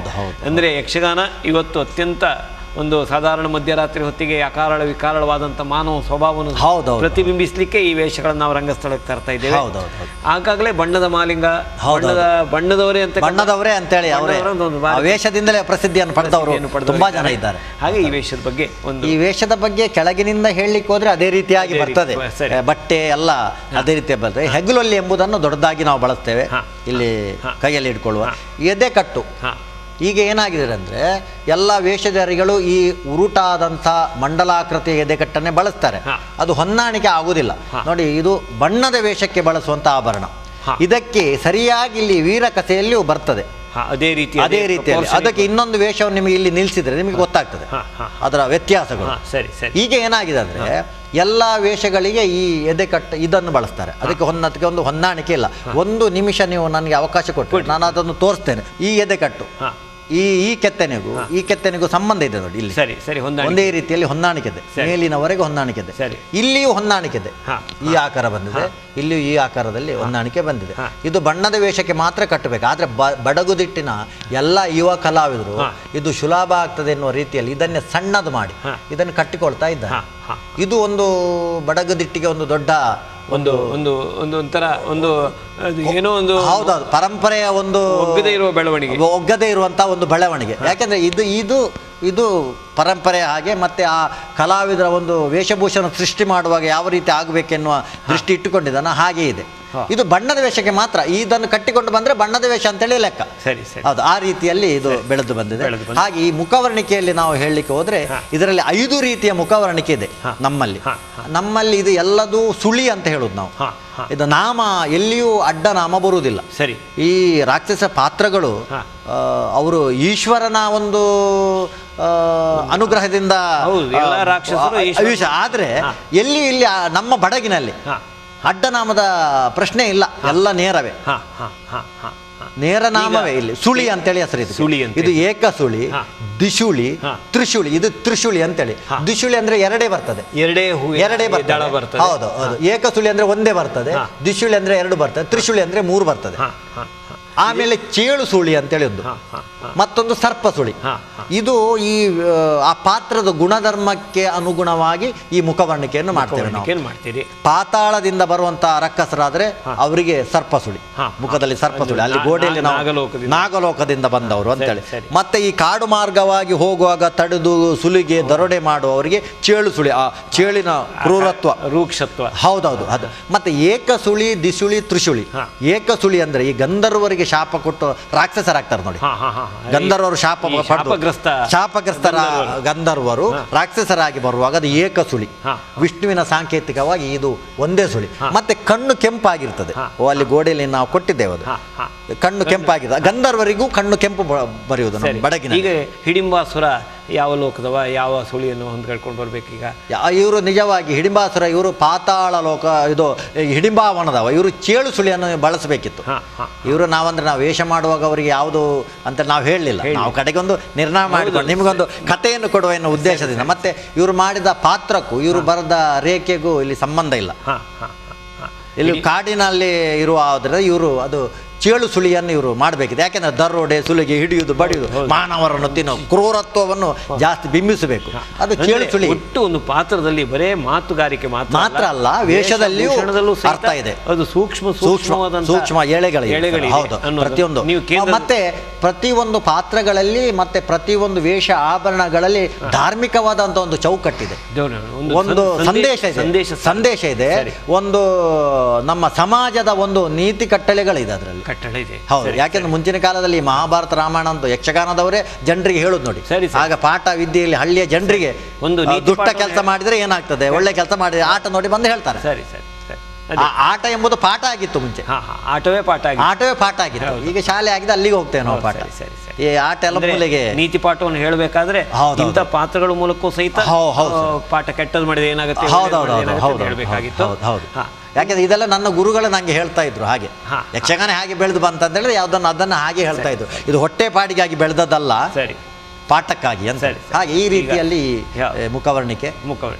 ಇದು ಅಕ್ಕಿ ಹಿಟ್ಟು ಮತ್ತೆ ಸುಣ್ಣದಿಂದ ಇದನ್ನು ಇಡ್ತಾರೆ. ಇದು ಚಿಟ್ಟೆಯನ್ನು ಇದು ನಿಮ್ಮ ತೆಂಕುನಲ್ಲಿಯೂ ಹಾಗೆ ಬಹಳ ಚೆನ್ನಾಗಿ ಅದಕ್ಕೆ 4-5 ಗಂಟೆ ಕೆಲಸ ಮಾಡ್ತಾರೆ ಆ ಕಡೆಯವರು. ನಾವು ಮಾತ್ರ ಅದಕ್ಕೆ ಹೆಚ್ಚು ನಮ್ಮ ಅವರಿಗೆ ಶ್ರದ್ಧೆ ಇಲ್ಲ. ಅದು ಇವ ಸ್ವಲ್ಪ ತುಂಬಾ ಒಂದು ಸುವರ್ಣ. ಇಲ್ಲಿ ಒಂದು ಪ್ರಶ್ನೆ ಕೇಳ್ಬಿಡ್ತೇನೆ. ಹೇಳಿ ಸರ್. ಈ ಬಣ್ಣದ ವೇಷದಲ್ಲಿ ಬಡಗಿನವರು ತೆಂಕಿನವರು ಬಡಗು ಎಲ್ಲ ಆಚೆ ಈಚೆ ಸಂಕರಗಳಾಗಿವೆ. ಹೌದೌದು. ಅಂದ್ರೆ ಈಗ ಬಡಗಿನ ಕೆಲವಲಕ್ಕೆ ಅವರನ್ನು ತೆಂಕಿನವರು ಬಳಸ್ತಾ ಇದ್ದಾರೆ. ಈಗ ಅಂತದೆಲ್ಲ ಕೊಡುಕೊಳ್ಳುವಿಕೆಯಿಂದ ಪಾತ್ರದ ಪೋಷಣೆ ಆಗ್ತದ ಅಥವಾ ಒಂದು ರಕ್ಕಸ ವೇಷದಲ್ಲಿ ಮತ್ತು ವಿಜೃಂಭಣೆ ರಕ್ಕಸ ವೇಷದಲ್ಲಿ ಅಲ್ಲ ಸರ್, ಇಡೀ ಯಕ್ಷಗಾನ ರಂಗದಲ್ಲಿ ಒಂದು ಬದಲಾವಣೆಯನ್ನು ನಾವು ಕಾಣಬೇಕಾಗ್ತದೆ. ಯಾಕೆಂದ್ರೆ ಈಗ ನೀವು ಅವ್ರದನ್ನು ಇವ್ರು ಮಾಡಿದ್ರೆ, ಇವ್ರದನ್ನು ಅವ್ರು ಮಾಡಿದ್ರೆ ಒಂದನ್ನೇ ನೋಡಿದ್ರೆ ಸಾಕಲ್ಲ. ಹೌದು. ಈಗ ಬೇರೆ ತೆಂಕನ್ನು ನೋಡ್ಬೇಕಂತ ಇಲ್ಲ, ಅವರೇ ಇವ್ರು ಮಾಡಿದ್ದೆ ಅವ್ರು ಮಾಡು ಮಾರೆ ಅವರದ್ದೇ ಅಂತ ನೋಡ್ತಾರೆ. ಪ್ರಾದೇಶಿಕವಾದಂತ ಭಿನ್ನತೆಗಳು ಇರಲೇಬೇಕಂತ ಹೇಳುವವ ನಾನು. ಸರಿ ಸರಿ. ಯಾಕೆಂದ್ರೆ ಒಂದೇ ತಂದೆಯ ಮಕ್ಕಳು 4-5 ಜನ ಒಂದೇ ಲೆಕ್ಕ ಇರುವುದಿಲ್ಲ, ಬೇರೆ ಬೇರೆ ಆಗಿ ಇರ್ಬೇಕು ಇರ್ಬೇಕಂತ ಹೇಳುವ ನಾನು. ಇಲ್ಲ ಇದ್ರೆ ಆ 4 ಜನರಲ್ಲಿ ಯಾರನ್ನು ಗೋಪಾಲ್ ಅಂತೇಳಿ ಕರೆಯುವುದು. ಎಲ್ರು ಗೋಪಾಲ್ ಅಂದ್ರೆ ಎಲ್ರು ಬರ್ತಾರೆ, ಎಲ್ಲರೂ ಗುರುತು. ಆದ್ರಿಂದ ಈ ಕಲೆ ಯಕ್ಷಗಾನವೇ ಅಲ್ಲ, ಎಲ್ಲ ಕಲೆಗಳು ಅದರದ್ದೇ ಆದಂತ ರೂಪಗಳನ್ನು, ಅದರದ್ದೇ ಜೀವ ಸತ್ವಗಳನ್ನು ಉಳಿಸಿಕೊಳ್ಬೇಕು. ನಾವು ಬೆರೆಸಬಾರ್ದು. ಅದರ ಒಳ್ಳೆ ಅಂಶಗಳನ್ನು ಸ್ವಲ್ಪ ಆದ್ರೂ ನಾವು ಬೆಳೆಸಿಕೊಂಡ್ರೆ ತೊಂದರೆ ಇಲ್ಲ. ಆದ್ರೂ ನನ್ನ ದೃಷ್ಟಿಯಲ್ಲಿ ಅದು ರಂಗಕ್ಕೆ ತೊಂದರೆ ಆಗ್ತದೆ. ಯಾಕೆಂದ್ರೆ ಬೇರೆ ಬೇರೆ ಯಕ್ಷಗಾನ ಇರುವಾಗ ಅದರ ಚಂದವೇ ಬೇರೆ, ಇದರ ಚಂದವೇ ಬೇರೆ. ನೀವು ಮಾಡುವ ವೇಷದ ಒಂದು ಚಂದವೇ ಬೇರೆ. ಯಾವುದನ್ನು ಹೋಲಿಕೆ ಮಾಡಬಾರ್ದು. ಅದರದ್ದು ಇದಕ್ಕೆ ಕದ್ದ ಹಾಕಬಾರ್ದು, ಇದರದ್ದು ಅದಕ್ಕೆ ಕದ್ದ ಹಾಕಬಾರ್ದು. ಇದನ್ನೇ ನಾವು ಇದ್ದಷ್ಟು ನಮ್ಮ ವಸ್ತುವನ್ನೇ ನಾವು ಚಂದ ಮಾಡಿ ತೋರಿಸುವಾಗಿ ಇರಬೇಕು.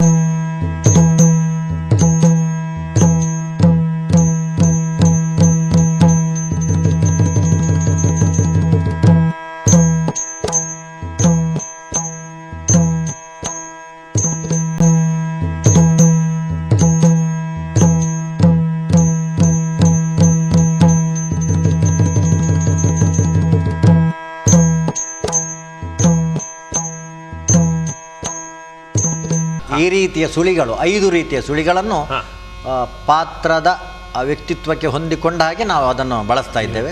ಮತ್ತೆ ಹಾಕುವಂಥ ದಗಲೆಯನ್ನು ಕಪ್ಪು ಬಳಸ್ತೇವೆ ಮತ್ತು ಕೆಂಪನ್ನು ಬಳಸ್ತೇವೆ. ಇದೇ ರೀತಿಯಲ್ಲಿ ನಿಮ್ಮ ಕೇಂದ್ರದ ವಿದ್ಯಾರ್ಥಿಗಳಿಗೆಲ್ಲ ನಾವು ವೇಷಭೂಷಣ ಬಗ್ಗೆ ಹೌದು ನೀವು ಎಲ್ಲ ಸಮಗ್ರವಾಗಿ ಹೇಳಿಕೊಡ್ತೀರಿ. ಎಲ್ಲ ಇಲ್ಲಿ ಒಬ್ಬ ಕೇಂದ್ರದ ವಿದ್ಯಾರ್ಥಿ ಸುವರ್ಣರೇ ಎಷ್ಟು ಸಮಯದೊಳಗಡೆ ಪರಿಪೂರ್ಣ ಕಲಾವಿದನಾಗಿರ್ತಾರೆ ಮತ್ತು ನಿಮ್ಮ ಕೇಂದ್ರದಲ್ಲಿ ಎಷ್ಟು ಸಮಯ ಇರ್ತಾನೆ ನಾವು? ಸಾಮಾನ್ಯವಾಗಿ ಒಂದು 3 ವರ್ಷ ಆದರೂ ಇಲ್ಲಿ ಇರಬೇಕಾಗ್ತದೆ. ನಾವು ಮಕ್ಕಳಿಗೆ ಹೇಳ್ತೇವೆ 3 ವರ್ಷ ಇರಬೇಕು. ಒಟ್ಟು ಸಮಗ್ರವಾದ ಎಲ್ಲ ಮಗ್ಗಲುಗಳನ್ನು ಸಾಮಾನ್ಯವಾಗಿ ಒಂದು ಕಲಿಬೇಕಾದ್ರೆ ಒಂದು 3 ವರ್ಷ ಆದರೂ ಅವ ಇಲ್ಲಿ ವಿದ್ಯಾರ್ಥಿ ಆಗಿದ್ರೆ ಸಾಮಾನ್ಯವಾಗಿ ಕಲಿಬಹುದು. ಕೇವಲ 1 ವರ್ಷ ಆದ್ರೆ ಸಪ್ತ ತಾಳಕ್ಕೆ ಒಂದು ಏನು ಕುಣಿಬಹುದು ಅಷ್ಟನ್ನೊಂದು ಕಲ್ತ್ಕೊಂಡು ಹೋಗ್ಬೋದು. ತಿರುಗಾಟಕ್ಕೆ ಅಲ್ಲ, ಈಗ ತಿರುಗಾಟಕ್ಕೆ ಅಷ್ಟು ಸಾಕಾಗ್ತದೆ. ಅದು ಸಮಗ್ರವಾಗಿ ಒಂದು ಟೀಚರ್ ಆಗಬೇಕಿದ್ರೆ, ಇನ್ನೊಬ್ಬರಿಗೆ ಹೇಳಿಕೊಡ್ಬೇಕಿದ್ರೆ ಸಾಮಾನ್ಯ ಒಂದು 3 ವರ್ಷ ಆದರೂ ಅವ ಸತತ ಅಭ್ಯಾಸ ಮಾಡಿದ್ರೆ ಮತ್ತೆ ಅವನ ಅಭ್ಯಾಸಕ್ಕೆ ಹೊಂದಿಕೊಂಡಿರ್ತದೆ. ಉದ್ದೇಶ ಮಾಡಿದ್ರೆ ಎಲ್ಲಾ ವೇಷಧಾರಿಗಳು ಈ ಬಣ್ಣದ ವೇಷಕ್ಕೆ ಒಗ್ಗಿಕೊಳ್ಳುವುದಿಲ್ಲ. ಇಲ್ಲ ಅಂಗಸೌಷ್ಠವ. ಹೌದು, ಅಂಗಸೌಷ್ಠವ ಬೇಕು, ಸ್ವರಭಾರ ಬೇಕು, ಮುಖ ಅಷ್ಟು ಅಗಲವಾಗಿರಬೇಕು. ಹೌದು, ಇದೆಲ್ಲವೂ ಸಹಿತ ಪರಿಪೂರ್ಣ ಕಲಾವಿದರು ಇವ್ರ ಪರಿಚಯವನ್ನು ಇವರು ಉಮೇಶ್ ಪೂಜಾರ್ ಅಂತೇಳಿ ಇವರ ಮನೆ ಬ್ರಹ್ಮಾವರದಲ್ಲಿ. ಇವರ ತಂದೆಯವರು ಒಂದು ಕಲಾವಿದರೆ. ಇವರು ಮತ್ತೆ ನಾಟಕದ ಪರಿಕರ ಎಲ್ಲ ಇವ್ರ ಹತ್ರ ಇದೆ. ಇವರು ಅದನ್ನೆಲ್ಲ ಮಾಡ್ತಾ ಇದ್ದಾರೆ. ನಮ್ಮ ಕೇಂದ್ರದಲ್ಲಿ 1 ವರ್ಷ ವಿದ್ಯಾರ್ಥಿಯಾಗಿ ಮತ್ತೆ ನಮ್ಮ ತಂಡಕ್ಕೆ ಸೇರ್ಪಡೆಯಾಗಿ ಮತ್ತೆ ಹೆಚ್ಚಿನ ಬಣ್ಣದ ವೇಷದ ಬಗ್ಗೆ, ಮುಖವರ್ಣಿಕೆಗಳ ಬಗ್ಗೆ ತುಂಬಾ ಸಾಧನೆ ಮಾಡಿದ್ದಾರೆ. ಈಗ ಬಡಗು ದಿಕ್ಕಿನಲ್ಲಿ ಸಮರ್ಥವಾದಂಥ ಒಂದು ಬಣ್ಣದ ವೇಷವನ್ನು ಇವರು ಮಾಡ್ತಾರೆ. ಸರಿ. ನಮಸ್ಕಾರ. ನಮ್ಮ ವೀಕ್ಷಕರ ಪರವಾಗಿ ತಮಗೆ ಕೃತಜ್ಞತೆ ಸಲ್ಲಿಸ್ತಿದ್ದೇವೆ. ಈಗ ಇನ್ನು ಮುಂದೆ ಹೆಣ್ಣು ಬಣ್ಣ ಇದು ಒಂದು ಇಡೀ ರಂಗಸ್ಥಳಕ್ಕೆ ತುಂಬಿ ಬರುವ ಒಂದು ವೇಷ. ಹಿಡಿಂಬೆ ಪಾತ್ರದಲ್ಲಿದ್ದಾರೆ. ಉರಾಳ್ರ ಈ ಒಂದು ಇಡೀ ಈ ಹೆಣ್ಣು ವೇಷಕ್ಕೆ ಯಾವ್ಯಾವ ರೀತಿ ಕಿರೀಟಗಳಿದ್ದಾವೆ, ಏನಿದ್ರ ವೈಶಿಷ್ಟ್ಯ, ಇಷ್ಟೊಂದು ವಿಜೃಂಭಣೆಯಾಗಿ ಈ ಪಾತ್ರ ಕಾಣಬೇಕಾದ್ರೆ ವೀಕ್ಷಕರಿಗೆ ಕಣ್ತುಂಬ ಕಾಣ್ತಕ್ಕಂಥ ಒಂದು ಪಾತ್ರ ಇದು. ಅದನ್ನ ಈ ಸೃಷ್ಟಿ ಹೇಗೆ, ಇದ್ರ ಹಿನ್ನೆಲೆ ಹೇಗೆ? ಮೊದಲು ಇವರ ಪರಿಚಯ ಮಾಡಿಸ್ತೇನೆ. ಸರಿ. ಇವರು ಕೃಷ್ಣಮೂರ್ತಿ ಉರಾಳ್ರಂತೆ. ನಿಜವಾಗಿ ಬಣ್ಣದ ವೇಷಧಾರಿ ಅಲ್ಲ ಇವರು. ಸರಿ. ಇವರು ಸ್ತ್ರೀ ಪಾತ್ರ ಮಾಡ್ತಾರೆ, ಪುರುಷ ಪಾತ್ರ ಮಾಡ್ತಾರೆ, ಎಲ್ಲಾ ವೇಷಗಳನ್ನು ಮಾಡ್ತಾರೆ. ಆದ್ರೆ ನನ್ನ ಉದ್ದೇಶ, ನಾನು ನನ್ನನ್ನು ಎಣಿಸಿಕೊಂಡು ಇನ್ನೊಬ್ಬನನ್ನು ನೋಡ್ತೇನೆ. ಸರಿ. ನಾನು ಎಲ್ಲದನ್ನೂ ಮಾಡ್ತೇನೆ, ಹಾಸ್ಯದಿಂದ ಹಿಡಿದು ಪ್ರತಿಯೊಂದು ಪಾತ್ರವನ್ನು ಮಾಡ್ತೇನೆ. ನಮ್ಮ ತಂಡದಲ್ಲಿ ಹಾಗೆ ಆಗ್ಬೇಕಂದ್ರೆ ನಾನು ಹಠ ತೊಟ್ಟವ. ಅದು ನೀವು ಇವ್ರ ಹತ್ರ ಕೇಳಿದ್ರು ಅವರು ಅದನ್ನೇ ಹೇಳ್ತಾರೆ. ಪ್ರತಿಯೊಬ್ಬರು ಎಲ್ಲದನ್ನೂ ಮಾಡ್ಲಿಕ್ಕೆ ಸಮರ್ಥರಾಗಿರ್ಬೇಕು. V4 ಮೀಡಿಯಾದ ವೇದಿಕೆಗೆ ಬಂದಂತ ತುಂಬಾ ಮಂದಿ ಕಲಾವಿದರು ಆಗಾಗ ನಿಮ್ಮ ಹೆಸರನ್ನು ಉಲ್ಲೇಖಿಸ್ತಾ ಇದ್ದಾರೆ. ಅದು ನಿಮ್ಮನ್ನು ನಾವು ನಿಮ್ಮ ಎದುರುಗಡೆ ಹೇಳಿ ಮುಗಿಸ್ತುತ್ತೆ ಅಂತ ತಿಳ್ಕೊಳ್ಳೇನಿಲ್ಲ ಸರ್. ಹಾಗೆ ಆ ರೀತಿ ನಾನು ಕೆಲಸ ಮಾಡಿದ್ರಿಂದ ಇವರೊಂದು ಒಳ್ಳೆ ಅತ್ಯುತ್ತಮ ಬಣ್ಣದ ವೇಷಧಾರಿಗಳ. ಇವರು ಪುರುಷ ವೇಷ ಮಾಡ್ತಾರೆ, ರಾಕ್ಷಸ ಪಾತ್ರಗಳು ಬಹಳ ಚೆನ್ನಾಗಿ ಮಾಡ್ತಾರೆ. ಅದೇ ನೀವು 1 ಗಂಟೆ ಬಿಟ್ಟು ಸ್ತ್ರೀ ಪಾತ್ರ ಮಾಡಿಸಿ, ಆ ಸ್ತ್ರೀ ಪಾತ್ರದ ಒಂದು ವೈಖರಿಯೇ ಬೇರೆ. ಅವರು ಕೃಷ್ಣನ ಪಾತ್ರ ಮಾಡಿ, ರಾಮನದ್ದು ಮಾಡಿ, ಅದು ಇವರ ವ್ಯಕ್ತಿತ್ವ. ಈ ಸೌಮ್ಯ ರೂಕ್ಷ ಎಲ್ಲ ಪಾತ್ರಗಳನ್ನು ಮಾಡ್ತಾರೆ. ಅದು ನಮ್ಮ ಕೇಂದ್ರದಲ್ಲಿ ಎಲ್ಲ ವಿದ್ಯಾರ್ಥಿಗಳು ಆ ರೀತಿ ಮಾಡ್ತಾರೆ. ಇದಕ್ಕೆ ಕಾರಣ ಏನಂದ್ರೆ ಇಲ್ಲಿಯ ಒಂದು ಶಿಕ್ಷಣ, ಭಾವರಸಕ್ಕೆ ಹೇಗೆ ಸ್ಪಂದಿಸಬೇಕು, ಯಾವ ಭಾವನೆಗೆ ಯಾವ ರೀತಿಯಲ್ಲಿ ಅಭಿನಯ ಮಾಡಬೇಕು, ಇದೆಲ್ಲ ನಮ್ಮ ಗುರುಗಳ ಮುಖೇನ ನಾವು ಕಲ್ತದ್ರಿಂದ ಇನ್ನೊಬ್ಬರಿಗೆ ನಾವು ದಾಟಿಸಲಿಕ್ಕೆ ಸುಲಭ ಆಗ್ತದೆ. ಇಲ್ಲಿ ನಮ್ಮತನವನ್ನು ಸಂಜೀವ ಸುವರ್ಣ ಮೆರಿಬೇಕು, ಕೆದ್ದಲರ್ ಮೆರಿಬೇಕು, ನಾನು ಒಬ್ಬ ತೋರಿದ್ರೆ ಸಾಕು ಎನ್ನುವುದಿಲ್ಲ. ಈ ರಂಗಕ್ಕೆ ದೊಡ್ಡ ತೊಡಕು ಬಂದದ್ದೇ ಅದೇ. ವ್ಯಕ್ತಿ ವಿಜೃಂಭಣೆ ಇಲ್ಲ. ಈ ರಂಗ ಹಾಳಾಗಲಿ ಕಾರಣವೇ ಅದು, ವ್ಯಕ್ತಿ ವಿಜೃಂಭಣೆ. ಆದ್ರಿಂದ ಈ ರಂಗ ಹಾಳಾಗ್ತಾ ಬರ್ತಾ ಇದೆ. ನಮ್ಮಲ್ಲಿ ಆ ರೀತಿ ಇಲ್ಲ. ಅದೇ ರೀತಿ ಈ ಎಲ್ಲ ಇದು ಹೆಣ್ಣು ಬಣ್ಣದ ತಟ್ಟಿದು, ಮೇಲೆ ನವಿಲುಗರಿ. ಇದು ಪ್ರಾರಂಭದಲ್ಲಿ ಹೇಳಿದಾಗ ಈ ಕೆಳಗಿದ್ದು ಕ್ಯಾದಿಗೆ, ಮುಂದಲೆ ಹಿಂಬದಿ ಕರ್ಣಪಾತ್ರ, ಇದು ಕಂಗಿರಿ. ಈ ಮುಖವನ್ನ ವಿಸ್ತಾರವಾಗಿ ತೋರಿಸಲಿಕ್ಕಾಗಿ ಸಾಧಾರಣ ಕಥಕ್ಕಳಿಯಲ್ಲಿ ಈ ಒಂದು ಹೌದು ಹೆಚ್ಚಾಗಿ ಬಳಸ್ತಾರೆ. ಮುಖವನ್ನು ಮತ್ತು ಅಗಲ ಮಾಡಿಸಲಿಕ್ಕೆ ಬಳಸ್ತಾರೆ. ಇದು ಸುಳಿಯನ್ನ ನಾವಿಲ್ಲಿ ಬಳಸ್ತೇವೆ. ಇದೆಲ್ಲವೂ ಸಹಿತ ಬಣ್ಣದಲ್ಲಿ, ಎಲ್ಲ ಬಣ್ಣದಲ್ಲಿ ಹಸಿ ಬಣ್ಣ. ವೇಷಧಾರಿಯೇ ಮಾಡಿಕೊಳ್ತಾರೆ ಅಥವಾ ನಾವು ಬೇರೆ ಇನ್ಯಾರು? ಇಲ್ಲ, ನಮ್ಮಲ್ಲಿ ಬೇರೆಯವರು ಮಾಡುವ ಕ್ರಮವೇ ಇಲ್ಲ. ವೇಷಧಾರಿಯೇ ಇವರೇ ಮಾಡಿಕೊಂಡ. ನಾನು ಮಾಡುದಿದ್ರೆ ನಾನು ಇಷ್ಟನ್ನು ಮಾಡಿ ಇದೇ ಅಲ್ಲ. ಇದಕ್ಕೆ ಸಹಕಾರ ಯಾರ್ದಾದ್ರೂ ಬೇಕು? ಇಲ್ಲಿ ಎಲ್ಲ ಕಟ್ಲಿಕ್ಕೆಲ್ಲ ಬೇಕಾಗ್ತದೆ, ಕೈ ಎಲ್ಲ ಕಟ್ಟಲಿಕ್ಕೆ. ಇಷ್ಟು ಭಾಗವನ್ನು ವೇಷಧಾರಿಯೇ ಮಾಡಿಕೊಳ್ತಾರೆ. ಈಗ ಸುವರ್ಣ್ರೆ, ಒಂದಿಷ್ಟು ಸುಂದರವಾದ ಮುಖವನ್ನು ವರ್ಣಿಕೆಯನ್ನು ಮಾಡಬೇಕಾದ್ರೆ ಒಬ್ಬ ಕಲಾವಿದನಿಗೆ ಎಷ್ಟು ಹೊತ್ತು ತಾಗ್ತದೆ? ಸಾಮಾನ್ಯ 1-2 ಗಂಟೆ ಆದರೂ ಇದನ್ನು ತಗೊಳ್ಬೇಕು. ನೀವು ಹೆಚ್ಚು ಹೊತ್ತು ಎಷ್ಟು ತಗೊಳ್ತೀರೋ ಅಷ್ಟು ಸುಂದರವಾಗಿ ಇದನ್ನ ವರ್ಣಿಸಲಿಕ್ಕೆ ಸಾಧ್ಯ ಇದೆ. ಅದು ಬಣ್ಣದ ವೇಷ. ಈ ಚಿಟ್ಟೆ ಇಡ್ಲಿಕ್ಕೆ ಬಹಳ ಹೊತ್ತು ಬೇಕು. ಒಂದು ಹುಂಡು ಇಟ್ಟ ಮೇಲೆ ಅದು ಒಣಗಿದ ಮೇಲೆ ಮತ್ತೊಂದು ಹುಂಡು ಅದರ ಮೇಲೆ ಇಡಬೇಕಾಗ್ತದೆ. ಅದು ಬೆಳೀತಾ ಉದ್ದ ಆಗಿ ಒಟ್ಟು ನಮ್ಮ ಚೌಕಿಯಲ್ಲಿ ಅತಿ ಹೆಚ್ಚು ಶ್ರಮದಾಯಕವಾದ ಬಣ್ಣದ ವೇಷ. ಆದ್ರಿಂದ ನಮ್ಮ ಬಡಗಿನವರು ಅದನ್ನು ಬಿಟ್ಟಿದ್ದಾರೆ. ಆ ಬಣ್ಣದ ವೇಷ ಬಹಳ ಶ್ರಮದಾಯಕವಾದದ್ದು ಮತ್ತು ವೇದಿಕೆಯಲ್ಲಿ ಅದಕ್ಕೆ ರಂಗಸ್ಥಳದಲ್ಲಿ ಕೆಲಸ ಬಹಳ ಕಡಿಮೆ. ಅವಕಾಶ ಇಲ್ಲ. ಮತ್ತೊಂದು ಕಾರಣ ಇರ್ಬೋದು ಸರ್, ನಮ್ಮ ಬಡಗಿನಲ್ಲಿ ರಾಮಾಯಣ ಪ್ರಸಂಗ ಬಹಳ ಕಡಿಮೆ, ಮಹಾಭಾರತವೇ ಆಗುದು. ಸರಿ, ಅಲ್ಲಿ ಆದ್ರೆ ಬಣ್ಣದ ವೇಷಕ್ಕೆ ಅವಕಾಶವು ಬಹಳ ಕಡಿಮೆ, ಹೆಚ್ಚಿನ ಪ್ರಸಂಗಗಳಲ್ಲಿ ಬರುವುದಿಲ್ಲ. ರಾಮಾಯಣದಲ್ಲಿ ಹಾಗಲ್ಲ, ಒಂದೆರಡು ಬಣ್ಣದ ವೇಷ ಇದ್ದೇ ಇರ್ತದೆ. ಆದ್ರಿಂದ ಆ ಕಡೆಯಲ್ಲಿ ಬಣ್ಣದ ವೇಷ ಬಹಳ ಬೆಳೆದು ಹೋಗಿದೆ. ನಮ್ಮ ತೆಂಕು ಕಡೆ ಹೌದು, ನಮ್ಮಲ್ಲಿ ಬರೀ ಮಹಾಭಾರತವನ್ನೇ ಹೆಚ್ಚಾಗಿ ಮಾಡುವುದರಿಂದ ಬಣ್ಣದ ವೇಷಕ್ಕೆ ಸ್ವಲ್ಪ ಕೊರತೆ. ಹಿಡಿಂಬಾವ್ಯೂಹ, ಮಹಾಭಾರತದಲ್ಲಿ ಹಿಡಿಂಬಾವ್ಯೂಹ ಬಂದ್ರೆ ಒಂದು ಬಣ್ಣ ಬರ್ತದೆ, ಹೆಣ್ಣು ಬಣ್ಣ ಗಂಡು ಬಣ್ಣ, ಹೀಗೆ ಕೆಲವೇ ಬೆರಳೆಣಿಕೆಯಲ್ಲಿ ರಾವಣ ಬರ್ತಾನೆ. ಬಣ್ಣದ ವೇಷಗಳು ತುಂಬಾ ಬರ್ತದೆ, ಅವಕಾಶಗಳು ಇರ್ತದೆ. ಹಾಗೆ ಇದು ಇದಕ್ಕೆ ಈಗ ಉದಾಹರಣೆಗೆ ಈಗ ಇವಳು ನಮ್ಮ ಪಾತ್ರದಲ್ಲಿ ಹಿಡಿಂಬೆ ಬರುವುದು, ಅಥವಾ ನಮ್ಮ ಶೂರ್ಪನಖೆ ಬರುವುದು, ಆ ಎಲ್ಲ ಪಾತ್ರಕ್ಕೆ ಏನ್ ಭಿನ್ನತೆಗಳಿದ್ದಾವೆ? ಅಲ್ಲಿ ಪ್ರವೇಶ ಅಂತೇಳಿ ನಾವೊಂದು ಕೊಡ್ತೇವೆ. ಅಲ್ಲಿ ಎಲ್ಲ ಕೆಲವು ಪಾತ್ರಗಳಿಗೆ ಪ್ರವೇಶ ಇರ್ತದೆ. ಹಿಡಿಂಬಿ ಪಾತ್ರಕ್ಕೆ ಪ್ರವೇಶ ಇಲ್ಲ, ಆ ಸಂದರ್ಭ ಪ್ರವೇಶದ ಸಂದರ್ಭ ಅಲ್ಲ, ಅಣ್ಣ ಕರೆಯುದು, ಆರ್ಭಟ ಕೊಡ್ತಾ ಬರುದು.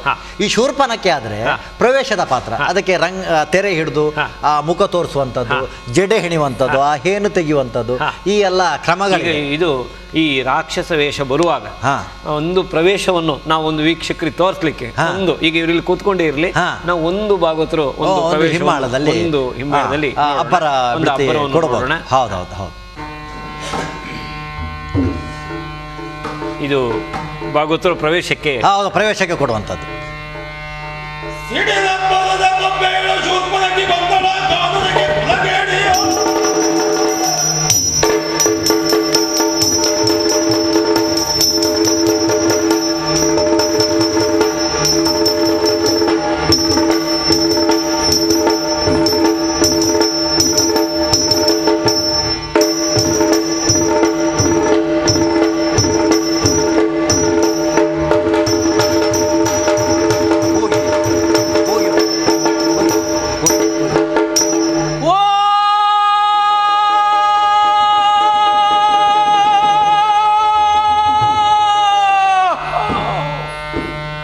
ಹೀಗೆ ಇದೇ ಮುಂದುವರ್ತಾ ಹೋಗ್ತದೆ.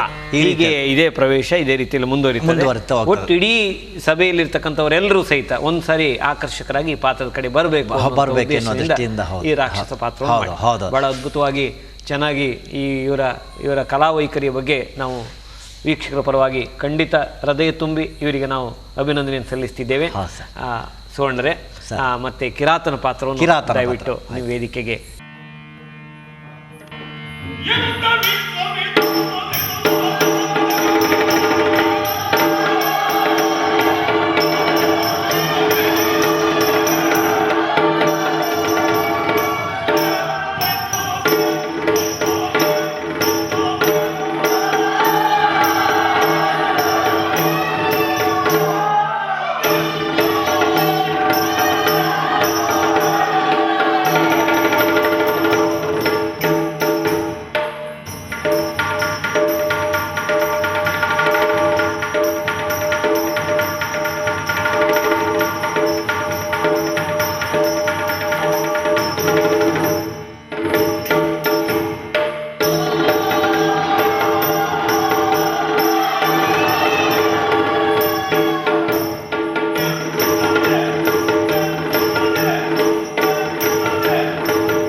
ಗಣೇಶ್ ಪೇತ್ರಿ ಅಂತೇಳಿ. ಇವರು ಸಾಧಾರಣ ಒಂದು 10-12 ವರ್ಷಗಳಿಂದ ನಮ್ಮ ಕೇಂದ್ರದಲ್ಲೇ ಇದ್ದಾರೆ. ವಿದ್ಯಾರ್ಥಿಯಾಗಿ ಹೌದು, ಗುರುಗಳಾಗಿ ಹೌದು, ಮತ್ತೆ ಎಲ್ಲ ಮೇಲ್ವಿಚಾರಣೆ, ಅಡಿಗೆಯ ಸಂಬಂಧಪಟ್ಟದ್ದು, ಶುಚಿತ್ವದ ಬಗ್ಗೆ ಎಲ್ಲ ಇವರೇ ನೋಡಿಕೊಳ್ತಾ ಇದ್ದಾರೆ. ಇವರಿಗೆ ಇಲ್ಲಿಯೇ ಕಾಯಮಾಗಿ. ಹೌದು. ಇವರು ಎಲ್ಲ ವೇಷಗಳನ್ನು ಚೆನ್ನಾಗಿ ಮಾಡ್ತಾರೆ. ಪ್ರತಿಯೊಂದು ಹೆಣ್ಣು ಬಣ್ಣ, ಗಂಡು ಬಣ್ಣ, ಕಿರಾತ, ಅರ್ಜುನ್ ಅಂತ ಪಾತ್ರಗಳನ್ನು ಅದ್ಭುತವಾಗಿ ಮಾಡ್ತಾರೆ. ನಮ್ಮ ಇಲ್ಲಿ ಕೇಂದ್ರದ ಒಂದು ದೊಡ್ಡ ಇದು ಸಿದ್ಧತೆ ಅದೇ. ಯಾವ ಹುಡುಗಿ ನೀವು ಏನು ಹೇಳ್ತೀರಿ, ಈಗ ಒಂದು ಈಗ ಕೃಷ್ಣ ಮಾಡಿದ ಕೂಡಲೇ ನೀನೀಗ ರಾವಣ ಆಗ್ತೀಯ, ಕೂಡಲೇ ಅವ್ರು ರಾವಣ ಮಾಡ್ತಾನೆ. ಇದು ಎಲ್ಲಿಯೂ ನಿಮಗೆ ಸಿಗಲಿಕ್ಕಿಲ್ಲ. ಸರಿ, ಖಂಡಿತ ಎಲ್ಲಾ ವೇಷವನ್ನು ಮಾಡತಕ್ಕಂಥ ಒಂದು ಸೃಷ್ಟಿ ಈ ಗುರುಕುಲ ಇದಕ್ಕೆಲ್ಲ ಕಾರಣವೇ ಈ ಒಂದು ನಮ್ಮ ಗುರುಕುಲದ ಹಿರಿಯರ ಒಂದು ತ್ಯಾಗ. ಈ ಒಂದು ಸಣ್ಣ ಒಂದು ಪ್ರಶ್ನೆ, ಈಗ ಎಲ್ಲ ಯಕ್ಷಗಾನದ ಕೇಂದ್ರಗಳು ಬಹಳ ಸೊರಗ್ತಾ ಇದ್ದಾವೆ. ಅಂತ ಧರ್ಮಸ್ಥಳದ ಕೇಂದ್ರವೇ ಇವತ್ತು ವಿದ್ಯಾರ್ಥಿಗಳ ಕೊರತೆ ಅನುಭವಿಸ್ತಾ ಇದೆ. ಕಟೀಲ್ನಲ್ಲಿ ಕೇಂದ್ರ ಇದೆ, ಹಾಗೆ ಇಲ್ಲಿ ಮಂದಾರ್ತಿಯಲ್ಲಿ ತಂತ್ರಾಡಿ ಅವರದ್ದು, ಅದು ಇದು ಮಂದಾರ್ತಿ ಸಾಲಿಗ್ರಾಮದಲ್ಲಿದೆ. ಇವೆಲ್ಲ ಕೇಂದ್ರಗಳಲ್ಲಿ ಇವತ್ತು ವಿದ್ಯಾರ್ಥಿಗಳ ಸಂಖ್ಯೆ ಕಿಲವಾಗ್ತಾ ಇದೆ. ಹಾಗೆ ನಿಮ್ಮ ಕೇಂದ್ರದ ವಿದ್ಯಾರ್ಥಿಗಳು ಇವತ್ತು ಹೇಗೆ ಬರ್ತಾ ಇದ್ದಾರೆ, ಅಥವಾ ಈ ಸ್ಪಂದನೆ ಹೇಗಿತ್ತು? ಈಗ ಇನ್ನು ಮುಂದೆ ಈ ಕೇಂದ್ರ ಹೇಗೆ ವಿದ್ಯಾರ್ಥಿಗಳ ಕೊರತೆಯನ್ನು ಅನುಭವಿಸಬಹುದೇ, ನಿಮ್ಮ ಅಭಿಪ್ರಾಯ? ಒಂದು ಕಲ್ಪವೃಕ್ಷ, ಒಂದು ತೆಂಗಿನ ಮರದ ಒಂದು ಉದಾಹರಣೆ ಕೊಡ್ತೇನೆ. ಸರಿ, ಕೊಡಿ. ನೀವು ಅದಕ್ಕೆ ಒಳ್ಳೆ ನೀರು ಹಾಕಿ ಬೆಳೆಸಿದ್ರೆ ಒಳ್ಳೆ ಫಲ ಕೊಡ್ತದೆ. ಖಂಡಿತ. ನೀವು ನೀರೇ ಹಾಕದಿದ್ರೆ ಒಣಗಿ ಬಾಡಿ ಹೋಗ್ತದೆ. ಸರಿ, ಇದು ಒಂದು ಕಲ್ಪವೃಕ್ಷ ಇದ್ದಾಗೆ ಇದೊಂದು ಯಕ್ಷಗಾನ ಕೇಂದ್ರ. ಇಲ್ಲಿಯ ಮ್ಯಾನೇಜ್ಮೆಂಟ್ನವರಾಗಲಿ, ಇಲ್ಲಿಯ ನಿರ್ದೇಶಕರಾಗಲಿ, ಮತ್ತೆ ಇಲ್ಲಿಯ ಅಭಿಮಾನ ಬಳಗ, ಕೆಲವು ಡಾಕ್ಟರ್ಸ್ ಎಲ್ಲ ವ್ಯವಸ್ಥೆ ಅಷ್ಟು ಚೆನ್ನಾಗಿದೆ. ಅಷ್ಟೇ ಇದ್ರೆ ಸಾಲದು, ಇಲ್ಲಿ ಇರುವಂತ ಗುರುಗಳು ಪ್ರಾಮಾಣಿಕವಾಗಿ ಇಲ್ಲಿ ಕೆಲಸ ಮಾಡ್ತಾ ಇದ್ದಾರೆ. ಸರಿ ಸರಿ. ಹಗಲು ರಾತ್ರಿ ನೀವು ಎಷ್ಟು ಹೊತ್ತು ರಾತ್ರಿಗೆ ನೀವು ಬಂದು ಕೇಳಿ ಇಲ್ಲಿ ಪಾಠದ ಬಗ್ಗೆ. ಮತ್ತೆ ಅವರು ಹೇಳಲೇಬೇಕು. ನಮ್ಮ ಉದ್ದೇಶವೇ ಅದು, ನಮ್ಮ ಹಠವೂ ಅದು. ಮಾಡಬೇಕು ನೀವು ಮಾಡಬೇಕು. ಯಾಕೆ ನೀವು ಕಲ್ತಿದ್ದೀರಿ. ಸರಿ, ಎಷ್ಟು ಹಿರಿಯ ಗುರುಗಳಿಂದ ಕಳ್ಸಿದ್ದೀರಿ. ನಿಮಗೆ ಹೊಣ್ಣೆ, ನಿಮ್ಮ ಜವಾಬ್ದಾರಿ ಋಣ ಉಂಟು. ನಾವು ಖುಷಿ ಬಂದದ್ದು ಮಾಡ್ಲಿಕ್ಕೆ ಆಗುದಿಲ್ಲ. ನಮ್ಮನ್ನು ಇಲ್ಲಿ ಇಟ್ಟ ಉದ್ದೇಶವೇ, ನಾನು ಕೇಂದ್ರಕ್ಕೆ ಬಂದು ಒಂದು 7-8 ವರ್ಷ ನಂತರ ನನಗೆ ಕೆಲವರೆಲ್ಲ ಪತ್ರ ಬರೆದು, ನೀವು ಪರಂಪರೆಯದ್ದೇ ಮಾಡ್ತೀರಿ, ಮೇಳಕ್ಕೆ ಬೇಕಾದಾಗೆ ಸಿದ್ಧಪಡಿಸೋದಿಲ್ಲ ಕಲಾವಿದರನ್ನು, ಮಕ್ಕಳಿಗೆ ಮೇಳದನ್ನು ಹೇಳಿಕೊಡ್ಬೇಕಂತೇಳಿ. ಅದಕ್ಕೆ ನಾನು ಉತ್ತರ ಇಷ್ಟೇ ಹೇಳಿದೆ, ಮೇಳದನ್ನು ಕಲಿಯಕ್ಕೆ ಮೇಳಕ್ಕೆ ಹೋಗ್ಲಿ, ಪರಂಪರೆಯನ್ನು ಏನಾದರೂ ಕಲಿಬೇಕಿದ್ರೆ ಕೇಂದ್ರಕ್ಕೆ ಬರಲಿ, ದೇವರಿಗೆ ಕೈ ಮುಗಿಬೇಕಿದ್ರೆ ದೇವಸ್ಥಾನಕ್ಕೆ ಹೋಗಬೇಕು ಹೊರತು ಗುಡ್ಡದಲ್ಲಿ ನಿಂತ್ರೆ ಒಂದು ಮೂರ್ತಿಯನ್ನು ಎಣಿಸಿಕೊಂಡು ಕೈ ಮುಗಿಬಹುದು. ಹಾಲು ಬೇಕಾದ್ರೆ ಕೆಚ್ಚಲಿಗೆ ಹೋಗ್ಬೇಕು. ಅದೇ ಉತ್ತರವನ್ನು ಕೊಟ್ಟೆ. ಅದೇ ಒಂದು ನೆಲೆಯನ್ನು ನಾವು ಇಲ್ಲಿ ಬೆಳೆಸಿಕೊಂಡು ಬಂದದ್ರಿಂದ ಮತ್ತೆ ಇಲ್ಲಿ ಬಂದ ಮಕ್ಕಳನ್ನು ನಾವಾಗೆ ನಮ್ಮ ಮನೆಯ ಮಕ್ಕಳಾಗಿ ನೋಡ್ತೇವೆ.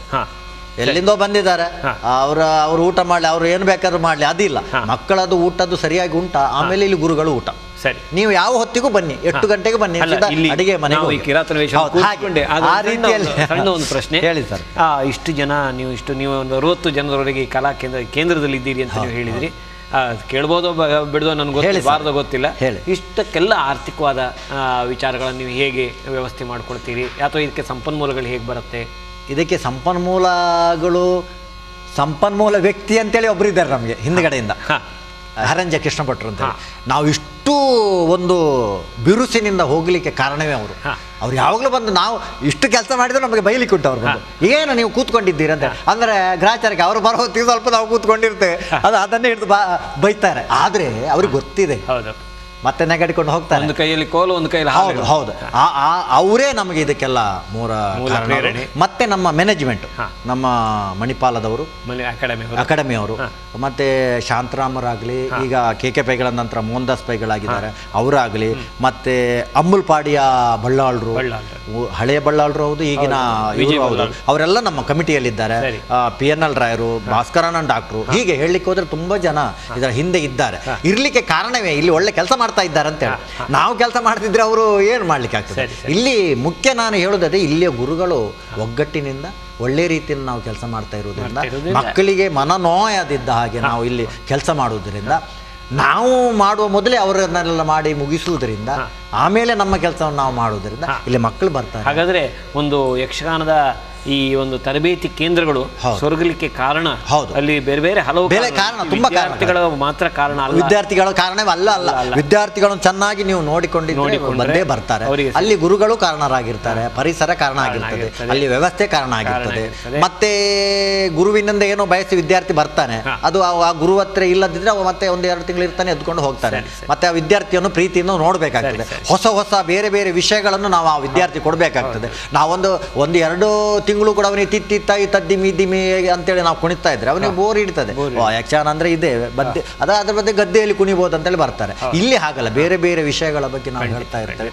ಮತ್ತೆ ಸ್ವತಂತ್ರವಾಗಿ ಬಿಡ್ತೇವೆ ಅವರನ್ನು. ಸರಿ ಸರಿ, ನಾವು 10 ಗಂಟೆ ನೀವು ಬರಲೇಬೇಕು, ಪಾಠ ಏನಿಲ್ಲ, ಅವ್ರ ಹತ್ರ ಕೇಳಿ ನೀವು, ಅವರೇ ಬರ್ಬೇಕು ನಮಗೆ ಪಾಠ ಮಾಡಿ ಅಂತ ಹೇಳಿ ನಾವು ಮಾಡ್ತೇವೆ. ಹಾಗೆ ನಮ್ಮಲ್ಲಿ ಈಗ ಯಾವುದು 10 ಗಂಟೆಯಿಂದ 12 ಗಂಟೆ ಪಾಠ ಕಡ್ಡಾಯ ಆಗಲೇಬೇಕು, ಅದು ಇಲ್ವೇ ಇಲ್ಲ ನಮ್ಮಲ್ಲಿ. ಯಾಕೆಂದ್ರೆ ನಾವು ಇಲ್ಲಿ ಗುರುಗಳೆಲ್ಲ ಇಲ್ಲೇ ಇರೋದ್ರಿಂದ ಅವ್ರಿಗೆ ಸಮಯ ಇದ್ದಾಗ ಬಂದು ಕೇಳ್ತಾರೆ, ಮಾಡ್ತಾರೆ. ಅವರಿರುವಾಗ ನಾವು ಹೋಗಿ ನೋಡ್ತೇವೆ ಏನು ಮಾಡ್ತಾರೆ. ಹಾಗೆ ಆ ರೀತಿ ಈ ಒಂದು ಕಿರಾತನ ವೇಷ ಸಾಧಾರಣ ಓರೆ ಮುಂಡಾಸ್ ಕಟ್ಟಬೇಕು. ಹೌದು, ಇದು ಸಾಧಾರಣ ಒಂದು 100-150 ವರ್ಷಗಳ ಹಿಂದೆ ಇದನ್ನು ಹೀಗೆ ಬಳಸ್ತಾ ಇದ್ರು. ಆದ್ರೆ ಒಂದು ಟೆಂಟ್ ಮೇಳಗಳಾದ ಮೇಲೆ ಎರಡು ಮುಂಡಾಸ್ಗಳು ಬರ್ಲಿಕ್ಕೆ 2 ಮುಂಡಾಸ್ ಬರ್ಲಿಕ್ಕೆ ಶುರು ಆಯ್ತು. ಮತ್ತೆ ಇದಕ್ಕೆ ತುರಾಯಿ, ಈ ಮಾಮೂಲಿ ಕ್ಯಾತಿಗೆ ಮುಲ್ಲೇನು ಅದರ ಆಭರಣಗಳೆಲ್ಲ ಬಂದಿದೆ ಈಗ. ಇದಕ್ಕೆ ಬೋರ್ಡ್ ಆಗಿತ್ತು ತಲೆ. ಹೌದು ಸರ್, ಯಾಕೆಂದ್ರೆ ಒಂದು ಅನಾಗರಿಕ ಕಾಡಿನ ಒಂದು ವ್ಯಕ್ತಿ, ಗುಡ್ಡ ಕಾಡು ಜನ, ಮತ್ತೆ ಆಭರಣಗಳು ಸ್ವಲ್ಪವೇ. ಎಲ್ಲಾ ಆಭರಣ ಕಟ್ಟಿದ್ರೆ ಬೇರೆ ವೇಷ ಬೇರೆಯಾಗಿ ಕಾಣುವುದಿಲ್ಲ. ಇವನ ಬುದ್ಧಿ ವಾರೆ ಇರೋದ್ರಿಂದ ಕೋರೆಯಾಗಿ ಕಟ್ಟಿದ ಒಂದು ಇದು. ಆದ್ರೆ ಈಗ ಒಂದು ಭಾಗವತರು ಒಂದು ಇದಕ್ಕೆ ಒಂದು ಈ ಸನ್ನಿವೇಶವನ್ನು ಒಂದು ಕಿರಾತನ ಇವನು ಕೂರಿಸ್ಕೊಂಡು ಒಂದು ಪದ್ಯವನ್ನು ಹಾಡಿ ಅಲ್ಲಿ ಭೀಷ್ಮ ವಿಜಯದ ಒಂದು ಪದ್ಯ ಹಾಡುವಂತದ್ದಿದೆ. ನೀವು ಕೂತ್ಕೊಂಡೆ ಅಭಿನಯ ಮಾಡ್ಬೋದು, ಬೇಕೆ ಕೂತಲ್ಲೇ ಅಭಿನಯ ಮಾಡಿ.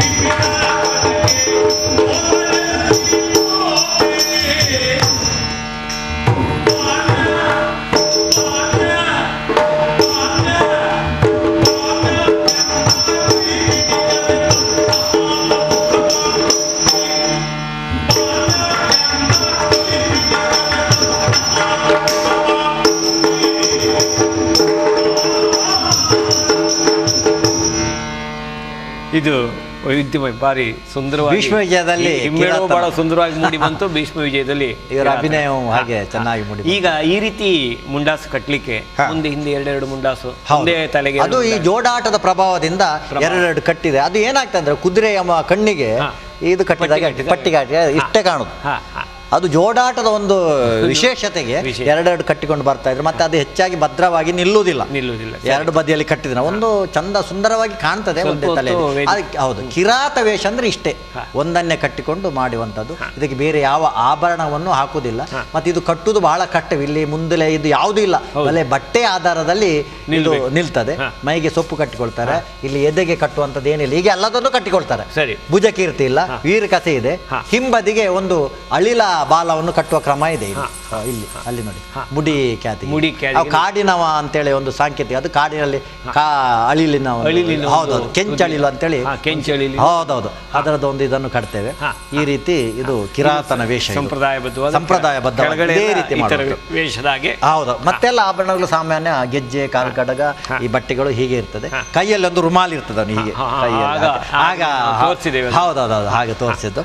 ಆದ್ರೆ ಒಂದು ಇದರಲ್ಲಿ ಒಂದು 2 ರೀತಿಯ ಕಿರಾತ ಇದೆ.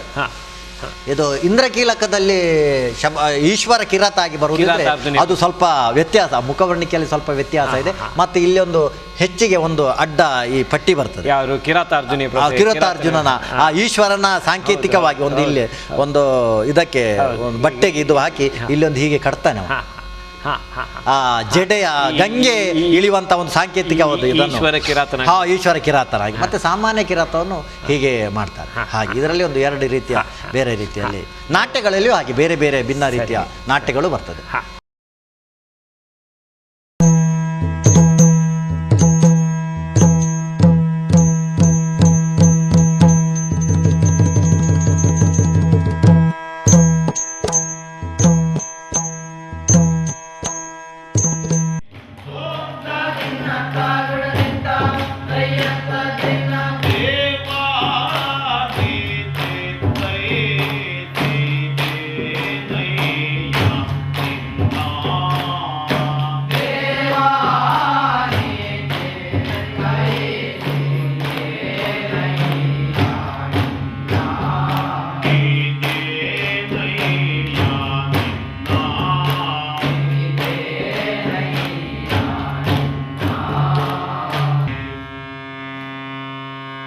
ಕರೆಸಿ ಸಂಜಯನ ಕೊಳ್ಳಿರಿಸಿ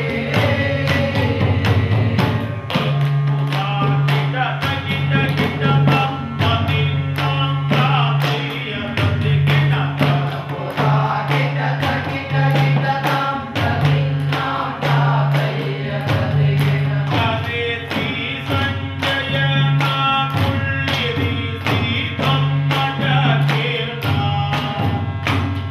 ಕರೆಸಿ ಸಂಜಯನ ಕೊಳ್ಳಿರಿಸಿ ಧಮ್ಮಜ ಕೀರ್ತ ಭೀಷ್ಮ ಮುಂತಾಗೀತ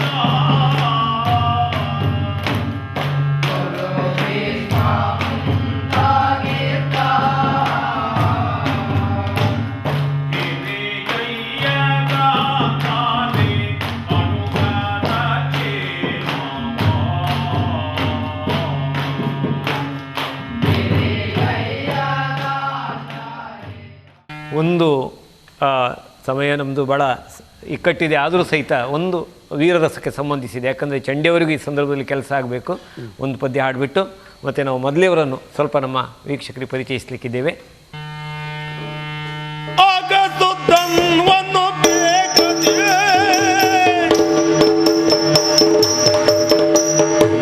ಆಗಸುತ್ತನ್ವನ್ನು ಬೇಕದೆ ರಣಕನು ಹೋಗುತ್ತ ಮುದದಿಂದ ರಣಕನು ಹೋಗುತ್ತ ಮುದದಿಂದ ಹೋಗುತ್ತ ಜನನಿಗೆ ಹೋಗುತ್ತ ಜನನಿಗೊಂದಿಸುತ್ತಲೇ ವಿನಮಿತ ಆಗುತ್ತಲಿಂತೆಂದೋ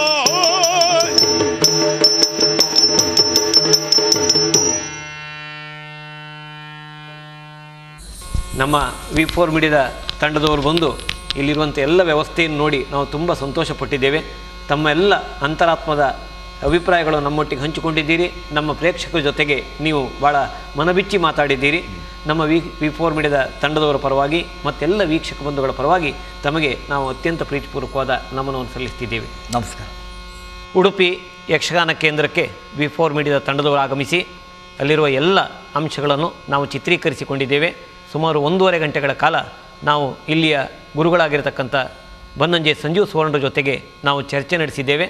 ಈ ಕಾರ್ಯಕ್ರಮವನ್ನು ವೀಕ್ಷಿಸಿದ ಎಲ್ಲ ವಿ4 ಮೀಡಿಯಾದ ಯಕ್ಷಗಾನ ಪ್ರೇಮಿಗಳಿಗೆ ವಿ4 ಮೀಡಿಯಾದ ಪರವಾಗಿ ಹೃತ್ಪೂರ್ವಕವಾದಂಥ ವಂದನೆಯನ್ನು ಸಲ್ಲಿಸಿ ಕಾರ್ಯಕ್ರಮವನ್ನು ಮುಕ್ತಾಯಗೊಳಿಸ್ತಿದ್ದೇವೆ.